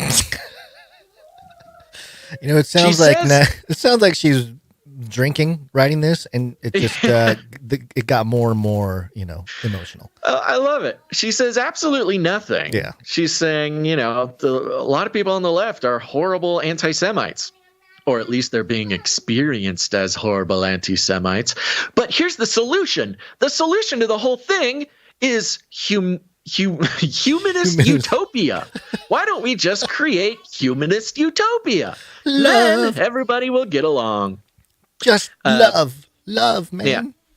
I think this is an attempt by her to sort of distance herself from the horrible anti-Semitic left, but it is very, very weak, very lame. But it does express what a lot of us on the right are, well, I wouldn't even say we're technically on the right, but a lot of people on the right are seeing blatantly, have called out publicly, and are being shamed and argued about. So it's right there in The Guardian. Now, put this right next to this next Guardian article. Waving Palestinian flag may be a criminal offense, Braverman tells police. Waving a Palestinian flag or singing a chant advocating freedom for Arabs in the region may be a criminal offense, Suella Braverman has told senior police officers. This is in the UK. In a letter to chief constables in England and Wales, the Home Secretary urged them to clamp down on any attempts to use flags, songs, or swastikas to harass or intimidate members of the Jewish community. Her words, which follow deadly attacks, et cetera, et cetera. So, wait, if a flag's okay, songs. Yeah, no chanting, no songs, no singing. And this, so put these two next to each other. This has an interesting effect. So the left being sort of feeling free to express their support of Hamas and to express their disdain for Israelis, okay? Which this has been a freedom the left has enjoyed for a very long time. At the same time that they have consistently, loudly insisted and sometimes even gotten into policy the stifling of speech online and around the country, at least here in America. We've seen it in other countries as well. And those with a brain between their ears were warning, hey, left, I get it. You're on a roll right now. You have some momentum. You're really not pulling any punches. But all this taking away of free speech, just wait until the next guy gets in. Just wait until the coin flips. You are going to regret every single time that you said that, free speech shouldn't be free, that we should take down Twitter posts, that we should stifle people's communication about any topic that does not match up with your progressive leftist views. This has been happening so frequently and so drastically and for a relatively short period of time. I mean, this all kind of came to be in the 20-teens, I'd say probably from about 2012 till now. The last decade is when it's been rising and reached its peak. And we are at the peak, folks. Well, COVID rocket launched it, you know? That was I was going to play the Biden clip here. This is not about freedom for personal choice. Well, okay. Yeah. There you go. No. I mean, we all know it. We've all felt it. We've all seen it. We've all heard it. The taking away of free speech, at least here in the U.S., which thank the Lord above that we actually have a First Amendment, because I've said this before, and UK listeners, they don't like it. the UK does not have a First Amendment. They do not have freedom of speech enshrined in their founding documents. They may let you say whatever until you're a problem, but they do not have free speech. But here you go, the left. You've had your chance. You've supported terrorists. You condemn Israelis who've had their families murdered. And the coin has flipped. And now it is a crime, a criminal offense to have a Palestinian flag, to chant advocating freedom for Arabs. Look at that. It's not even that you can't chant, terrorists are awesome. We love terrorists. That's one thing. But to advocate for freedom for Arabs in singing or chanting may be a criminal offense. See how that works, the left? This is, if we've been looking at the peak, left influence, and now there's only one direction to go. When you're at the top, there's only one direction to go. And now this, leftist communication is not only just being stifled, but becoming a crime. So sorry, the left. This particular instance has not worked out too well for you. But that's not all, Gons. It's not just about the left. We're talking about how the fifth generation warfare is confusing the minds, blurring the lines, and twisting the morals across the world. What's going on for the right? Gun violence is an epidemic. This is coming from townhall.com, and the headline here: amid new war with Hamas, Israel loosens regulations on firearm ownership. And your initial reaction might be, fantastic. We want, people to have the right to bear arms. And so There you go. Israel has no Second Amendment. Gun ownership isn't a right in their society. For now, the Jewish state might adopt it, albeit temporarily, as a war measure. On October 7th, the rocket barrage by Hamas terrorists precipitated a land, sea, and air attack on Israel in an event not seen in the last 50 years. It was a sneak attack that killed at least 700 Israelis and wounded over 1,000 more. The carnage was pervasive, with at least 100 civilians being kidnapped, some children. Rapes have also been reported. Hamas terrorists at some points along the Gaza border paraglided into Israel, taking the country by surprise. Prime Minister Benjamin Netanyahu has declared war while mobilizing hundreds of thousands of reservists. Airstrikes have rocked the Gaza Strip, but a land invasion is expected. I keep hearing it's going to happen today. I'm sure it's happening already to some degree. I don't know what to expect in terms of footage or info about that, but though Israeli security forces are still fighting to reclaim the areas in southern Israel that were overrun by Hamas operatives. The right to gun ownership and self-defense were highlighted, as many of these civilians killed and kidnapped had no means to stop these heavily armed Islamic radicals. The videos on social media of these assaults are ghastly.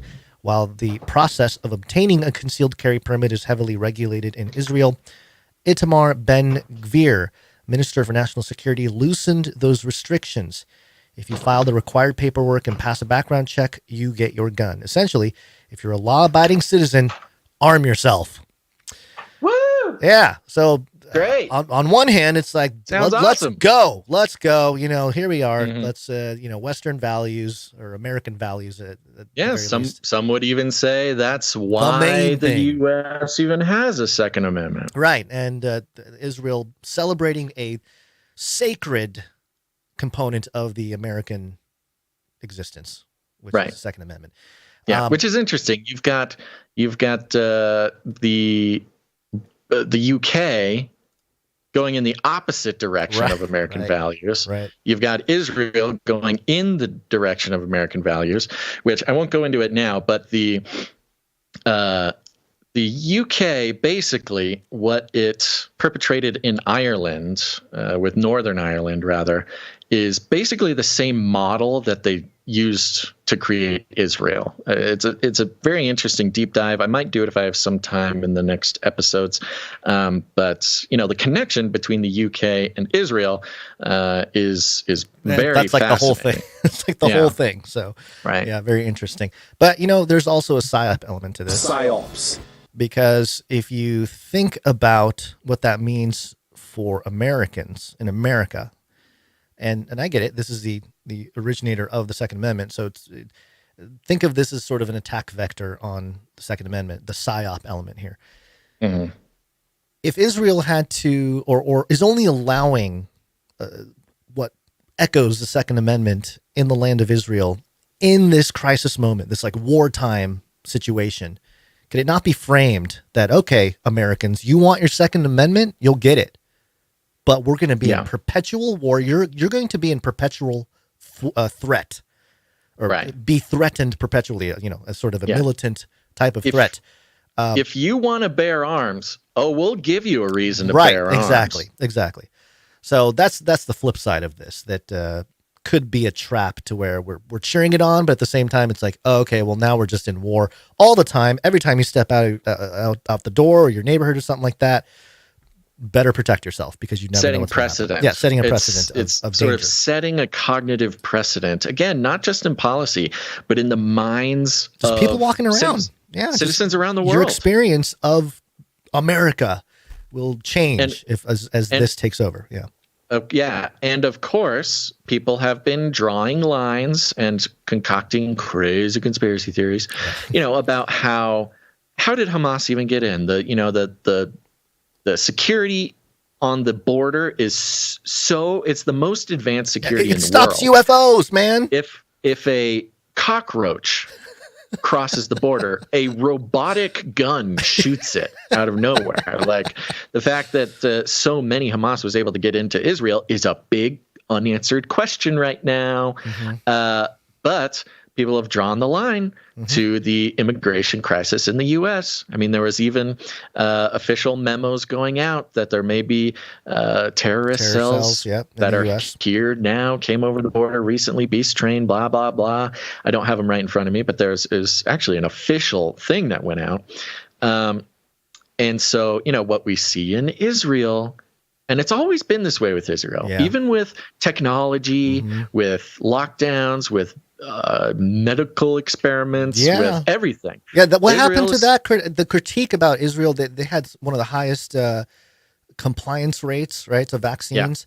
And a lot of the data that came out of that was like, okay, I don't think this is working the way the media is covering it. The Israeli data is a big sticking point in the vaccine talk.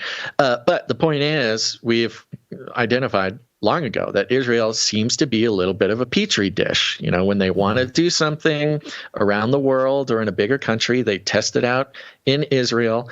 And immigration stuff in Israel is closely mirrors kind of plans that we've thrown around in the U.S. Anyways, if Israel, the most sophisticated high-tech border in the world, couldn't keep out 4,000 terrorists with weapons, or keep them in, they were able to get it, grab people and get out, then what chance do we have? And we have people have drawn a line. We have a similar situation going on in the U.S. So this policy of, hey, we got terrorists in Israel, everybody get your gun, is it's really eerie. It is I get a strange feeling about this, because if those Hamas terror cells are indeed in the U.S., we're going to have a complicated version of this Second Amendment, pro-Second Amendment conversation going on. It seems like quite the setup for some very serious fifth-generation warfare on Second Amendment people. Exactly.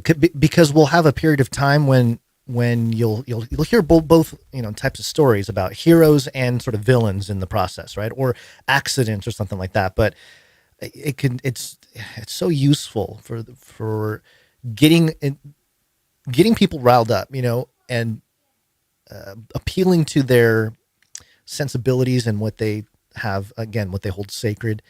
And then seeing, and also confusing them. Well, confusing them, to one degree. But I think a lot of people, once, we hear about this terrorist stuff, I think a lot of folks in this country are going, all right, this is like you and I were talking about this in that sense. I think a lot of people are saying we're ready for this. We're ready, for sort of the attempted takeover kind of vibe, so I get that. I think a lot of people feel more ready and prepared, but in terms of the general public and in terms of how the media shapes this conversation on both sides of the political aisle, it is very reminiscent of how Israel does it.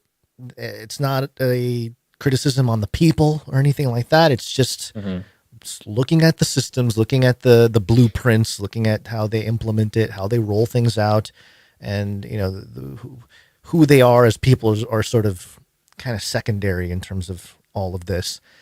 Because I'm getting into some other stuff, but I see so much craziness out there right now. It's hard not to try to talk about the bigger picture and get people off like the thing that they're focused on, that they're so passionate about at the moment.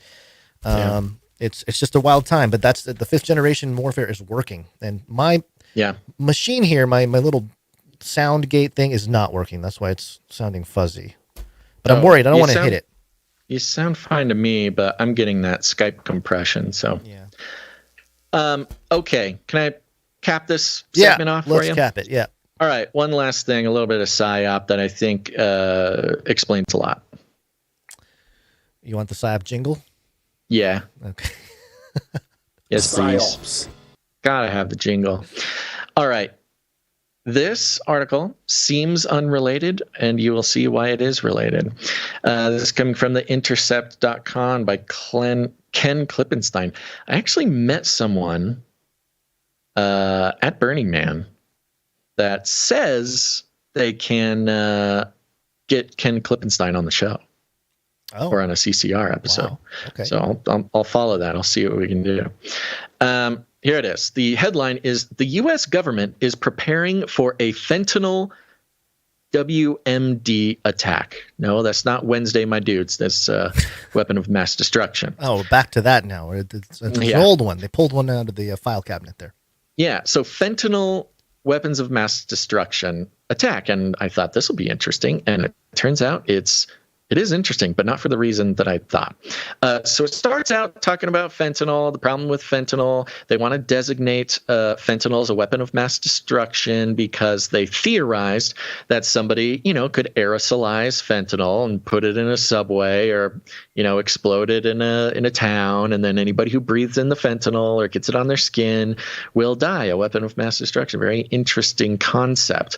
Turns out, though, this concept was invented by the U.S. government, different bureaucracies just kind of made this up in their head. They didn't get any intel. They didn't find anybody trying to do this, not even a 33-year-old who wrote it in his journal.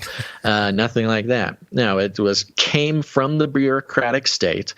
And they also debunk, in this article, they debunk the idea that fentanyl can kill you just by touching it. And they go through the story of how that idea came to be. It surprised me. I mean, I don't know. I'm still kind of looking into it. But apparently it's been debunked that getting fentanyl on your skin doesn't kill you. It barely absorbs through the skin, and that all the police officers and ambulance people were so scared by the narrative created by this government agency that they were having panic attacks and passing out when they were helping fentanyl people. That's just a small part of it. Don't need to go into it. But yeah, apparently, at least the official story is that fentanyl on your skin doesn't kill you. It cannot kill you. But here's this. The push to declare fentanyl a WMD and the security state approaching the drug that way, even absent the declaration, has been a boon to federal agencies' budgets. So declaring fentanyl a WMD has been a boon to federal agencies' budgets. It's not clear, however, that reimagining the highly toxic drug as a super lethal weapon has made any effect of combating the ongoing crisis of fentanyl overdoses. What it has done, though, is help kick off a panic. So they make the point that tons of funding has been appropriated by federal agencies by declaring fentanyl a weapon of mass destruction, but none of this has done anything to touch the actual fentanyl crisis of people overdosing. Here's a quote. In the WMD world, there's an industry built on taking a bit of a threat du jour, threat of the day, and like a few egg whites and a whisk, whipping it into an expensive meringue, said Dan Cazetta, a former advisor to the White House on chemical and biological preparedness and longtime expert on weapons of mass destruction, and poet, but he just don't know it. The push to treat fentanyl like a WMD so far, quote, involves emergency responders giving fentanyl mythical properties that toxicologists and anesthesiologists who use the stuff all the time refute, added Cazeta, who is currently an associate fellow at Royal United Services Institute, blah, blah, blah, blah, blah. Is it, Cazeta asked, the next anthrax scare? A way to beg for budget, training, and equipment? Even as it produced material warning of a fentanyl weapon, the government at times assessed such an attack was unlikely. And goes into how low they think that probability is. In a statement to The Intercept about the report, an FBI spokesperson said, quote, while our standard practice is not to comment on specific intelligence products, the FBI regularly shares information with law enforcement partners to assist in protecting communities they serve. Didn't need to read that. Sorry. Can't touch this. This is when they go in and explain that the touching fentanyl is not what it's been made out to be. They find the origin of that idea, which was a single sheriff's department in San Diego in 2021, where the guy passed out while helping someone. All the way down here at DHS push to label fentanyl as a WMD. In 2019, the Assistant Secretary in charge of the Department of Homeland Security's newly created Countering Weapons of Mass Destruction Office referenced the FBI report from the previous year. They talk about how very dangerous fentanyl is and how it can be made into a weapon of mass destruction. The memo didn't mention the next sentence in the FBI document, a warning that the event was low probability due to there being no known credible threat reporting, meaning they have never heard of anyone thinking or doing or trying to do this on the matter. The omission appears to be part, and here it is, the omission appears to be part of a bureaucratic turf grab. Since the office was created by consolidating DHS's Domestic Nuclear Detection Office with its Office of Health Affairs, if fentanyl, a public health threat, could be portrayed as a WMD threat, it could fall under the new office's purview.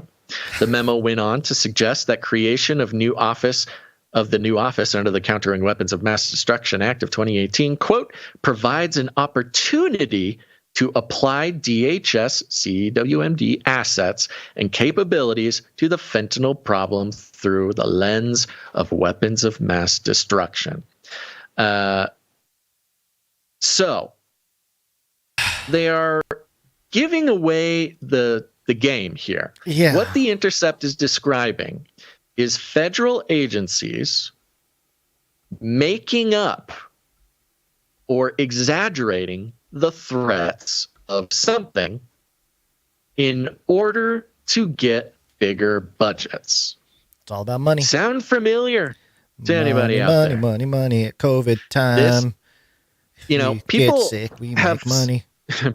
People have scoffed at us in the past at talking about how, hey, whatever is going on, all the government messaging about something, all the hype, suddenly all the media can't stop talking about this one big threat.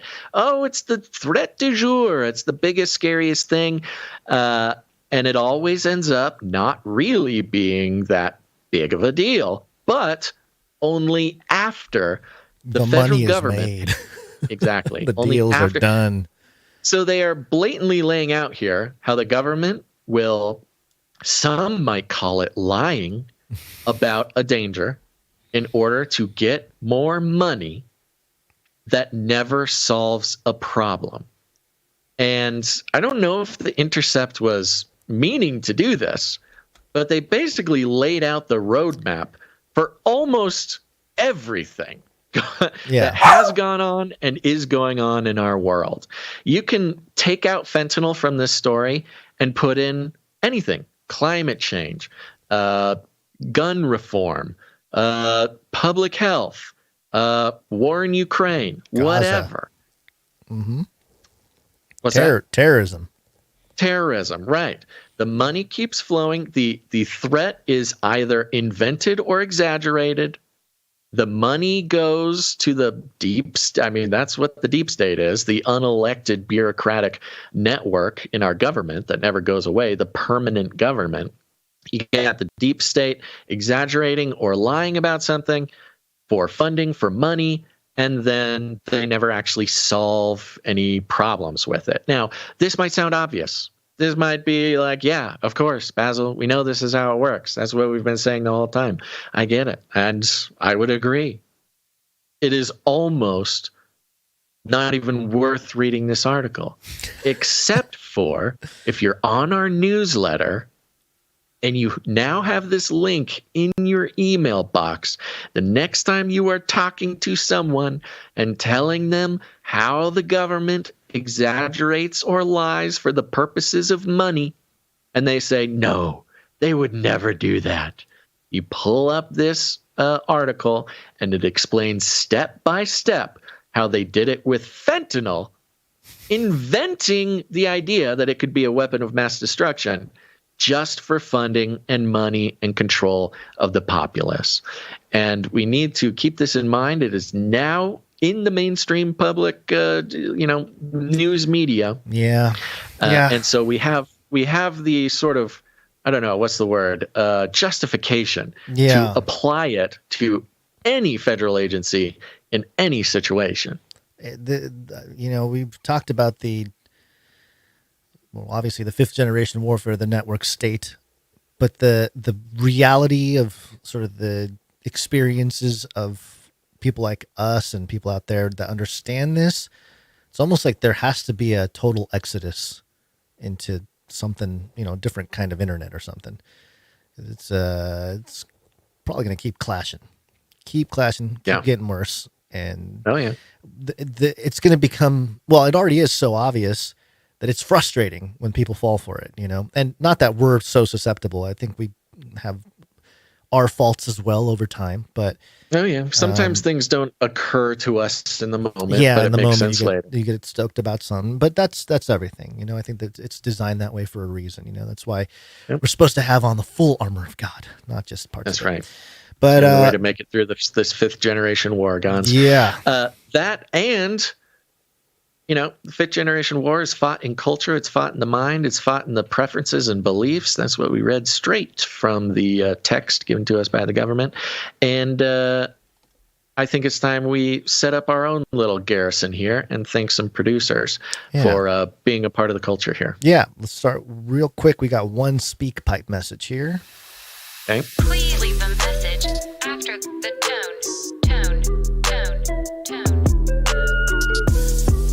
tone. Please record your message. Leave a message. Beep. Message. Go to canarycrynewstalk.com. Look for a green tab on the right side or the bottom. Click on it. It'll give you a little tiny window that allows you to record a audio message through your device up to 90 seconds. You can leave a pre-show prayer. We appreciate those.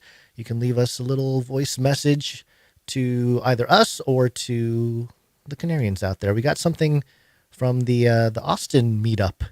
Little update here. Hi, Basil and Gons. This is a little update about that Austin meetup you've mentioned. So if it was for the 27th, I posted about it, or I made the flyer and emailed you guys about it on the 23rd. So very pop-up, fly-by, quick, casual thing. And there wasn't a show that week, so nothing really came of it. But I do plan on doing that in the future with a lot more notice. And I'll also be at the Houston meetup the 21st, and I'm really excited about that. So thank you so much. Hope you guys have a great day. Thanks for the show. Take care. Bye. Yeah, thank you so much. And wanted to play this on the show. First, to shame Austin Canarians. but also to shame myself, because she did send that in, I think she said the 23rd, and we didn't post it until the 26th, which was a shame. So it's I kind didn't of hear about like, it till I think it was like the day kind of before. trying to get the message out to people in one day to turn around and go to this meetup. So I take at least 90% of the blame for that. Apologies. Eat that blame pie. Yeah, I'll eat it. I'll eat my pie.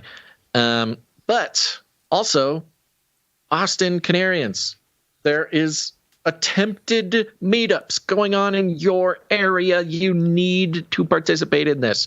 We will, have another one planned a little bit further ahead of time.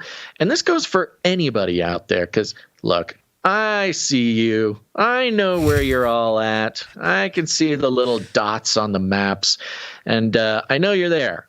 And when somebody is putting on a meetup near you, you really, really should go to it. I mean, not just because just because we want you to, and not just because you'll meet some people in the area that you'll probably be friends with, or meet your spouse or future spouse. I mean, all these things have happened at Canary Crime meetups, but also it's important that you let other Canarians know that they're not alone. I mean, this is the best way to, even if you don't become friends, even if you don't meet your future spouse, anything like that. I might be putting too much pressure on the situation by saying all that. I'm just saying, it feels good when you step out and put on a meetup and people show up to it. And guess what? It doesn't feel good when people don't show up. Now, this one was my fault, of course, but if you're out there and you hear us saying go to canarycrimemeetups.com and we call out meetups near you, you really, really, really ought to try your best to show up, or at least send a message to the host and tell them, hey, I can't make it to this one, but I'm glad you're doing it. I'll try to make it to the next one, or let's find a time or something. That is my wish. That is my wish for you all. And thank you so much for putting on that last-minute meetup. Apologies for my delay. I pretty much delay anything that's going on in the Canarium, so I'm working on it. But there you go. Thank you so much for the message. Yep, thank you very much. In the meantime, let's thank some producers who came in with their talent. It helps us build the culture behind the community here. We're going to start with audio production. Audio production. What happened? Oh no, there's a baby emergency. Emergencies. Okay. We got some from Jonathan F. You mind reading that note for me, Basil? Yes, sure. I got it. Let me pick it up. Yeah. Here's the wonderful thing about canarycry.art, folks, is that you can upload your art to the show, which makes it so we don't lose it. That's wonderful. But you can also leave a note there. Let us know a little about what you got going on. This one was from Jonathan F. And it says, "Hello guys, just Biden head kicking commander like a master martial artist." Oh no. Oh no. All right, of course we're referring to specifically Alex Jones and Disinfowars, not necessarily deceptively clipping Biden kicking his dog, but participating in some pretty well-known basic mind control techniques to you know what, they had to fill 5 minutes. Yet sometimes you're doing a show, you got to fill 5 minutes. Mm-hmm. So you play a picture of the president tripping over his dog 18 times, once every 8 seconds, and then the 5 minutes is up and you can move on. All right, I think I have this. Wait a minute, is it just audio? Oh boy. All right, here it is. Boy. That's the official position of the city, but we have made it clear this will be a decompression strategy that we can properly deal with the volume that's coming into our city, and no cities should have to carry the burden of a national. I think we played this already. Yeah, that's the wrong one, Guns. Yeah, that was the one from the night. That was the one from last episode. I apologize Yeah. about that. I think I have the correct thing here. and I think the format is wrong. Oh no! Yeah, it's an AVI file. Not an AVI file. I just noticed it. Could not be opened. Can you play it from the browser? No, that's what I was trying to do, and it's not. Whoopsie daisies. Oh, you mean, okay. Yeah, I can do it. Yes, I can do it from the browser. It'll just take me a moment to get there. Yeah, just play it from the Google Drive there. Yeah, by the way, everybody, we need you. We need you to make art for the show, either music or jingles or graphic art or whatever. I've been imploring producers to do interpretive dance or fushigi juggling or sculpture or something. We have had some great sculptures in the past. I appreciate that. But hey, there's a lot of talented people out there, and it's not about being good. It's not about being better than the other artists. It's about participating in the culture, and we need you. We need each and every one of you to get your voice and your talents up in here. So do whatever you do and upload it at canarycry.art. It is failing at the browser level as well. Can you play it from your browser?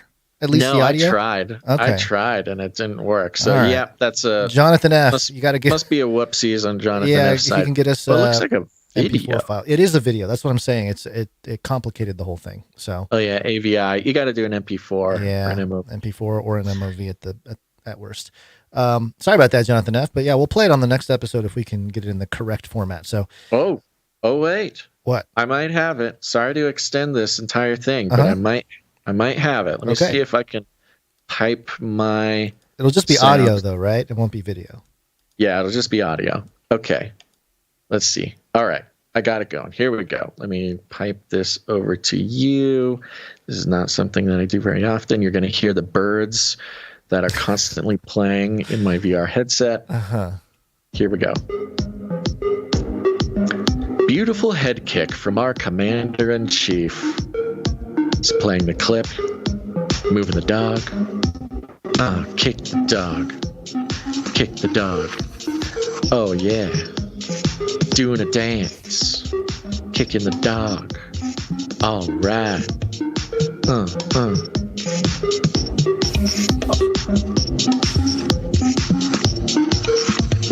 I wish I could see what was going on. Yeah, I apologize. Yeah, okay. Here's what we're going to move this over to next show, so Gons can get the video going. Yeah, all right. And we'll play it. He made like a funny dance video, like with going back and forth of Joe. Yeah, with the clip of him kicking the dog. Yeah. All right. Cool. Apologies. We should have spent more time on that, Jonathan F. Yeah. Our bad. Yeah. Sorry about that.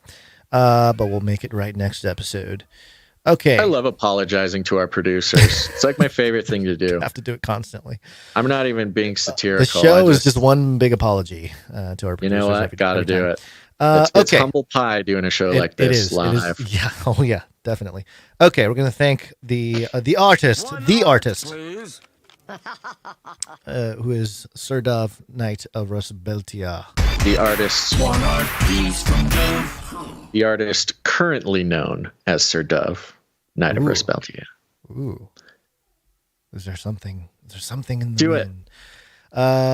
Note that says, peace for today's artwork. I did a potential supply drop design of the MAGA Commander Hope. You guys like it. Keep doing what you're doing. I'll keep praying for you. Dove.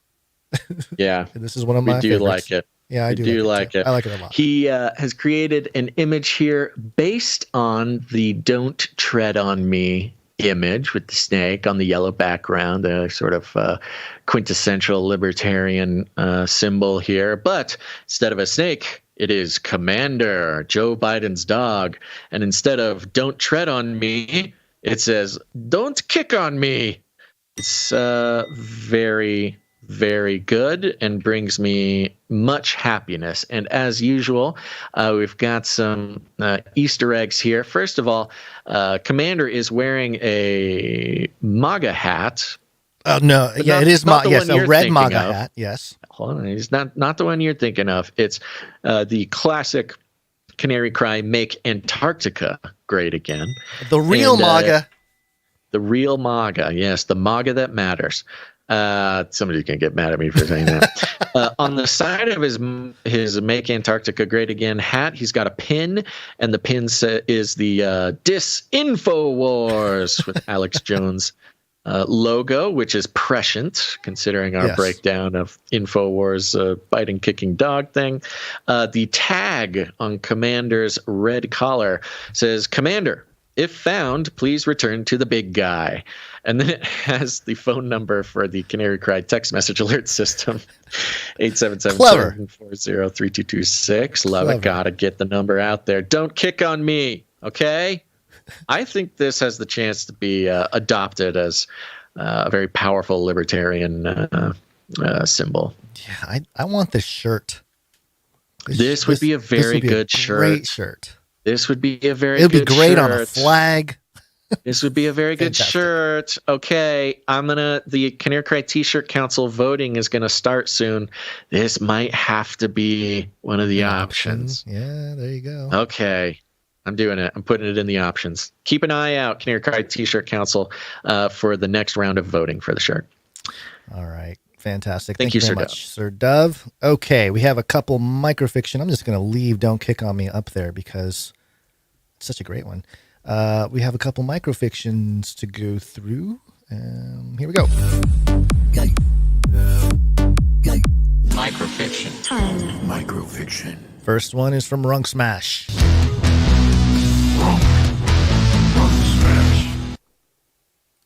Here we go. Come on, music. Where are you? There you are.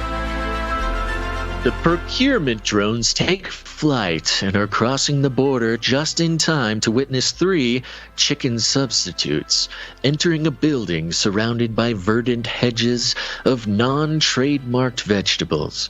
The stealth bushings engage, and the whirring stops.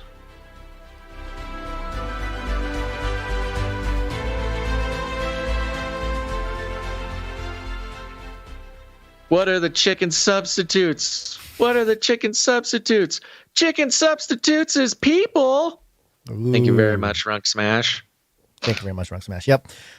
Good stuff. We got a few more of those ready to go. I like that, Runk Smash. I like the bulk. It's nice to have them in bulk. Yeah. So we got the next He's a busy guy, go. He's efficient. All right. We have another one from Stefan S. MI6 con call. Agent 22, did you identify our target? Nigel. Absolutely. I penetrated the wedding reception and spotted him on the dance floor wearing a VR headset. Later, vocal validations were confirmed while the board guests over 5th gen warfare.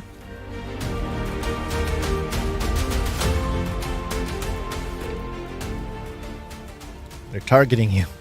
It seems Stefan was at that wedding too. He saw me prattling on at the wedding about 5th gen warfare while people's eyes rolled into the back of their heads. Thank you very much, Stefan S. Thank you, Stefan S. Making me feel seen.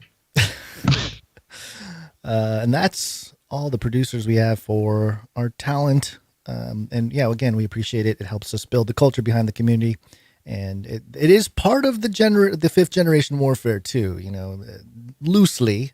It creates the visuals that if we didn't carry have ideas. Yeah, the creative parts of the Canary Cry culture, then we would just be voices in your head. But now, where images you can see, designs you can relate with, and symbols that can send messages to the subconscious of the sleeping. Oh, did you cut out? Did you cut out? I think you cut out something about sleeping. No, you cut out. So all right. Discovery Antarctica. Advanced Antarctica. Climate crisis. Penguins.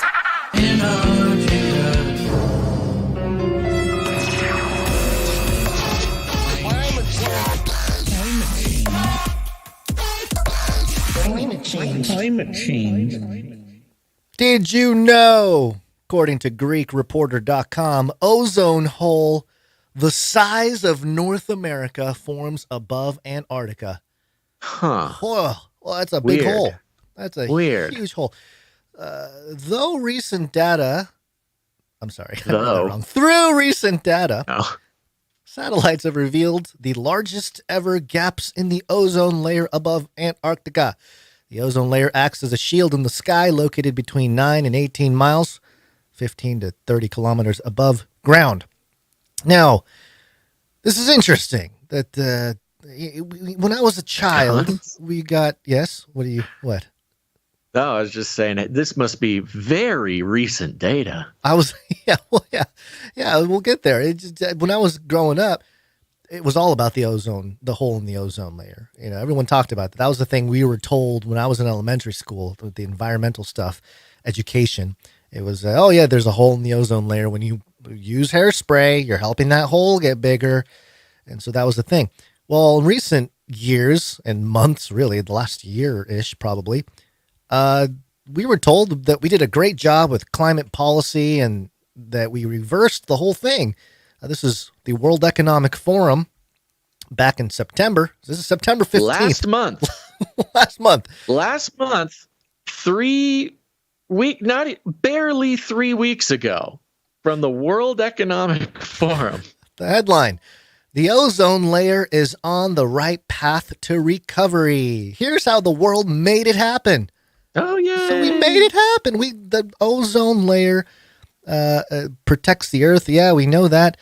Scientists say ozone hole is continuing to shrink and could fully repair by 2050. There's shrinkage happening with the hole, Basil. The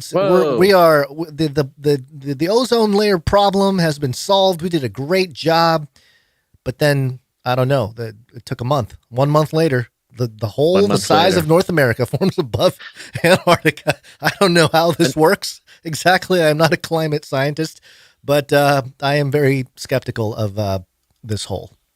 No, we are not climate scientists, but we are the voice of climate scientists, especially Antarctican climate scientists who have a lot of problems with the way that Antarctica is being presented. But, again, just because we're doing this with everything, putting it in the context of fifth generation warfare, things start to make more sense.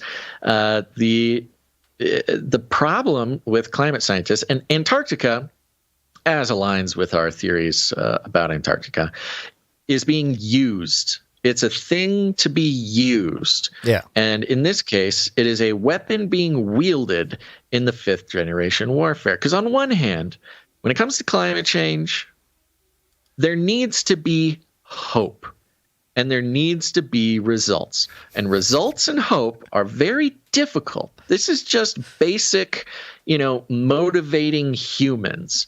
You must give them hope that things can get better, and you must give them morale by showing them that things are getting better through their sacrifices. But you can't let them get too comfortable, because then they'll sit back and not let you take over the world. So you have a very elegant dance going on right now, where 1 month they come out and say, good job, everybody. It's working.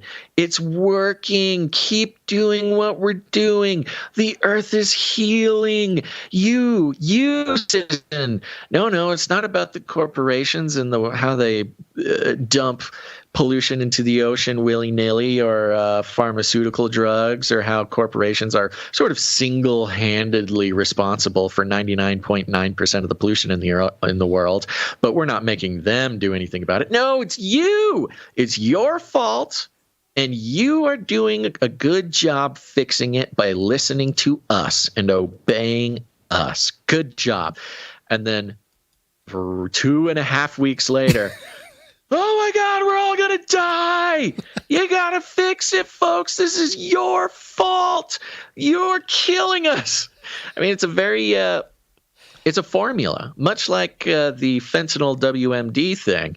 It's exposing the formula. And the formula is this roller coaster of up and down, up and down. If people don't have something that tells them it's working, they won't let you take over the world. However, you got to keep the pressure on, which is what they're doing on that first article there. It's the size of North America. Oh, my gosh. Yeah. But yeah, Gons, I don't know. Maybe that's the way out of the firmament. Yeah. Some people got sick of it. The last 30 days, they're like, oh, we're out of here, man. Let's just tear that hole open and cruise on out. But the theme, the right, left coming together, it's a big circle, same kind of deal here. You kind of swing one end to the other. You play with people's emotions, and then they're much more, they just want stability. That's kind of what everybody wants, is stability. Yeah. So if you create chaos, you're able to tell them which chairs to sit in as things settle down. So it's the Hegelian dialectic playing out right in front of our eyes. Yeah, pretty wild. Interesting, in the Greek Reporter, the one with the big ozone hole, says the hole linked to volcanic eruption, but still drive an electric car. Okay, there's the Earth. The Earth itself blew a hole in its own ozone layer, but you dear human, are a plague on the Earth. If it weren't for you, that volcano wouldn't have gone off. Anyways, there you go. Antarctica, once again, being used and abused to take over the world by the forces that are perpetrating the formula we saw with the WMD fentanyl thing. They exaggerate or create a problem, get the funding, don't solve the problem. Sometimes because it was never there. And with that, folks, I want to remind you, you can send your art to canarycry.art, and you can send reports, articles. If you want us to take a look at something, consider it for the show. Go to canarycry.report and upload it there. That's the way to make sure, absolutely sure, that we see it, because the inbox is pure chaos. But we've got a couple more producers we want to thank. The people who come in, they serve the show, the culture, the movement with their time, starting with the Clippies. Clippy on those videos. Thanks. Yeah, go check it out. Canary Cry Clips on YouTube and Odyssey.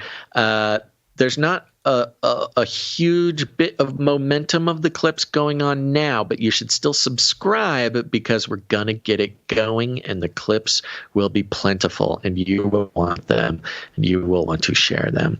And so thank you to the Clippies, and that's only possible because of the timestampers. Timestamp, it's hard work. Timestamp. Darn tootin'. Thank you to the timestampers. They are the ones, the talented, beautiful, faithful ones who watch the show, oftentimes live, and record the timestamps for the different segments. It goes into so much of our back-end processes. It's an incredibly important job, and we appreciate them very, very much for their work. And I'm waiting for this to load, and it is not loading. I am going to thank the one and only, it was producer Morgan E. for episode 675. Thank you, Morgan E. Thank you very much.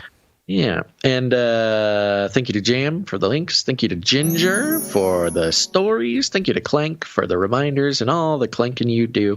And other than that, folks, just share the show. Share it with your friends. Share it with your family. Share it with the plants in your backyard.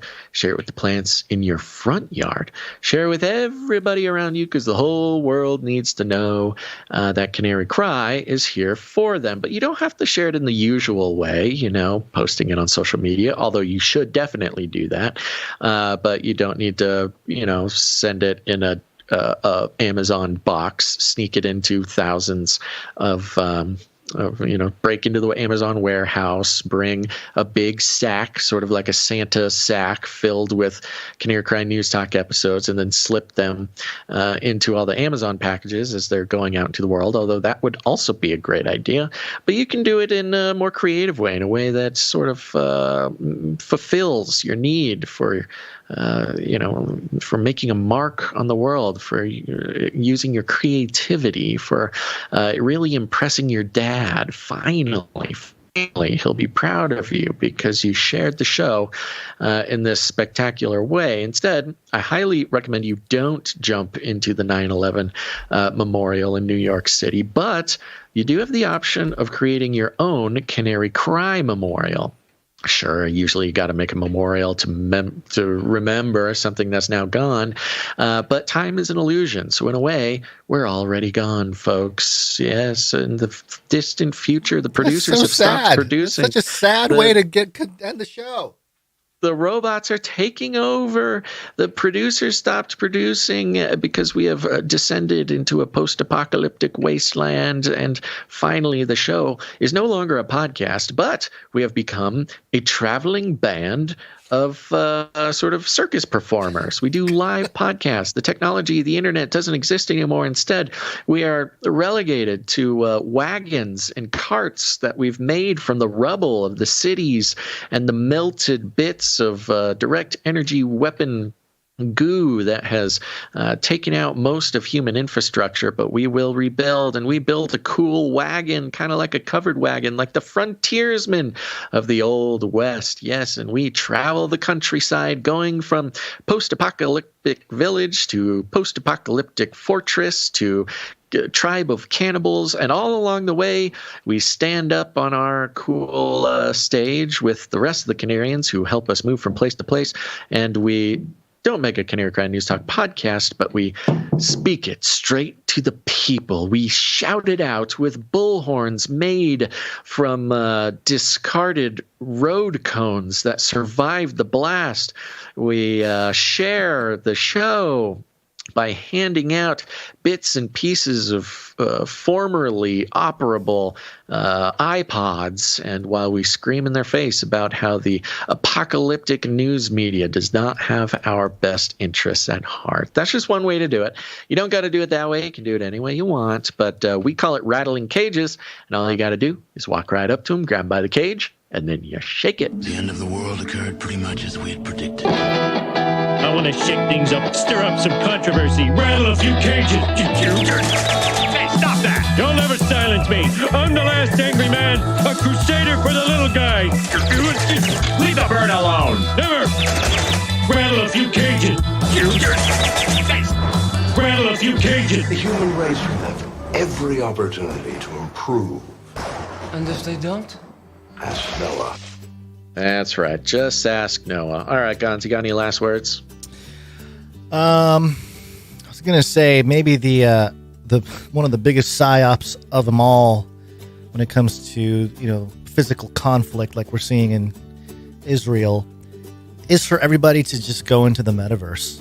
Doesn't the metaverse sound much more peaceful? Yeah, if we can just settle all of our differences in the metaverse, and then hey, we'll give you some I don't know, Israel coin or something, Sure. Probably not that, but yeah, just sit in your Amazon pod and drink your slurry, and we'll just hook you play up. Play online backgammon with the rest of the. Which, by the way, people. is we haven't talked about the Sam Bankman-Fried court stuff that's going on, that's been unfolding the last couple of weeks. But it seems to me that he'd rather be in prison and have internet access than be free and not have internet. Apparently, is the deal. Yeah, but that's interesting. Think of the setup psychologically of what that is creating for society. Yeah. So anyway, it's a great sort of precognition of what they would prefer us to do, which is through lockdowns, climate lockdowns, etc., trap us in our houses, but give us the internet where they can control every word that comes into our view. Yep. Sorry. Restarted the music there. No worries. All right, everybody. Thanks for tuning in to this episode of Canary Cry News Talk. Make sure to tune in next time. But until then, leave a rating and a review, screenshot it, and then email it to canarycrysupply.com. Let's get that momentum back going, folks. We are on a roll. Let's keep it rolling. We need you. We need you more than ever. Go on Apple Podcasts or Audible or wherever. Leave a rating and a review. Screenshot it. Send it to canarycrysupply.com. And while you're at it, take a second. Button on X or Twitter or wherever social media you see us. Don't let one of our posts go by. We are still fighting the shadow ban. So if you just hit like or share or bookmark bookmark is a great one. That really gets you past the censors there. But please interact with the posts. Otherwise, our shadow banning will continue forever. That is just an earnest plea to make sure that we don't disappear in this censorship. All right. That's it. Now, thanks for listening to this episode of Canary Cry News Talk, and make sure to tune in next time. But until then, think outside the cage. Remember, reality is an illusion. The universe is a hologram. Buy gold. Bye! Thirsty for more news and analysis, not controlled by corporate media advertisers? Then try the all-new CCNT Energy Shots. Collect all 30 free flavors. CCNT 500. Taste that is out of this world. Burning basil, one sip and you're dreaming. FLIPPY. Take back your favorite flavor. Propaganda Rooster. A toast to your comrades in farms. Rattling Cages. Let's shake things up. Canary Cry After Dark. What time is it? It's wake up time. Support value for value. And think outside the cage with Canary Cry News Talk. But what do I know? I'm just an AI-generated cat girl avatar. And this is a fake ad. Baka.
Resounding baka flies through the air across the world.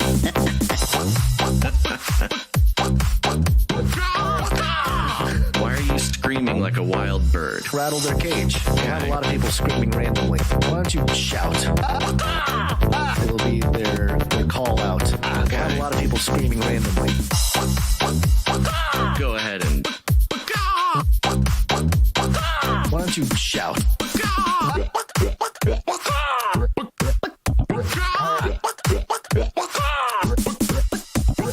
Why are you screaming like a wild bird? Circle back, but I'll have to circle back. Circle back, but I'll have to circle back. Circle back, but I'll have to circle back. I'm happy to circle back. I'll have to just circle back with you. We can circle back on that one. Circle back with you. It's an interesting question, but we'll circle back.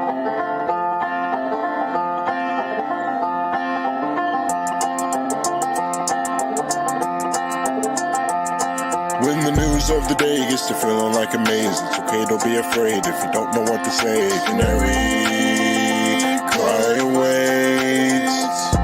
When your brain's in a haze and a headline days, come on ahead my way, I can help you out the cage. Canary, cry awaits.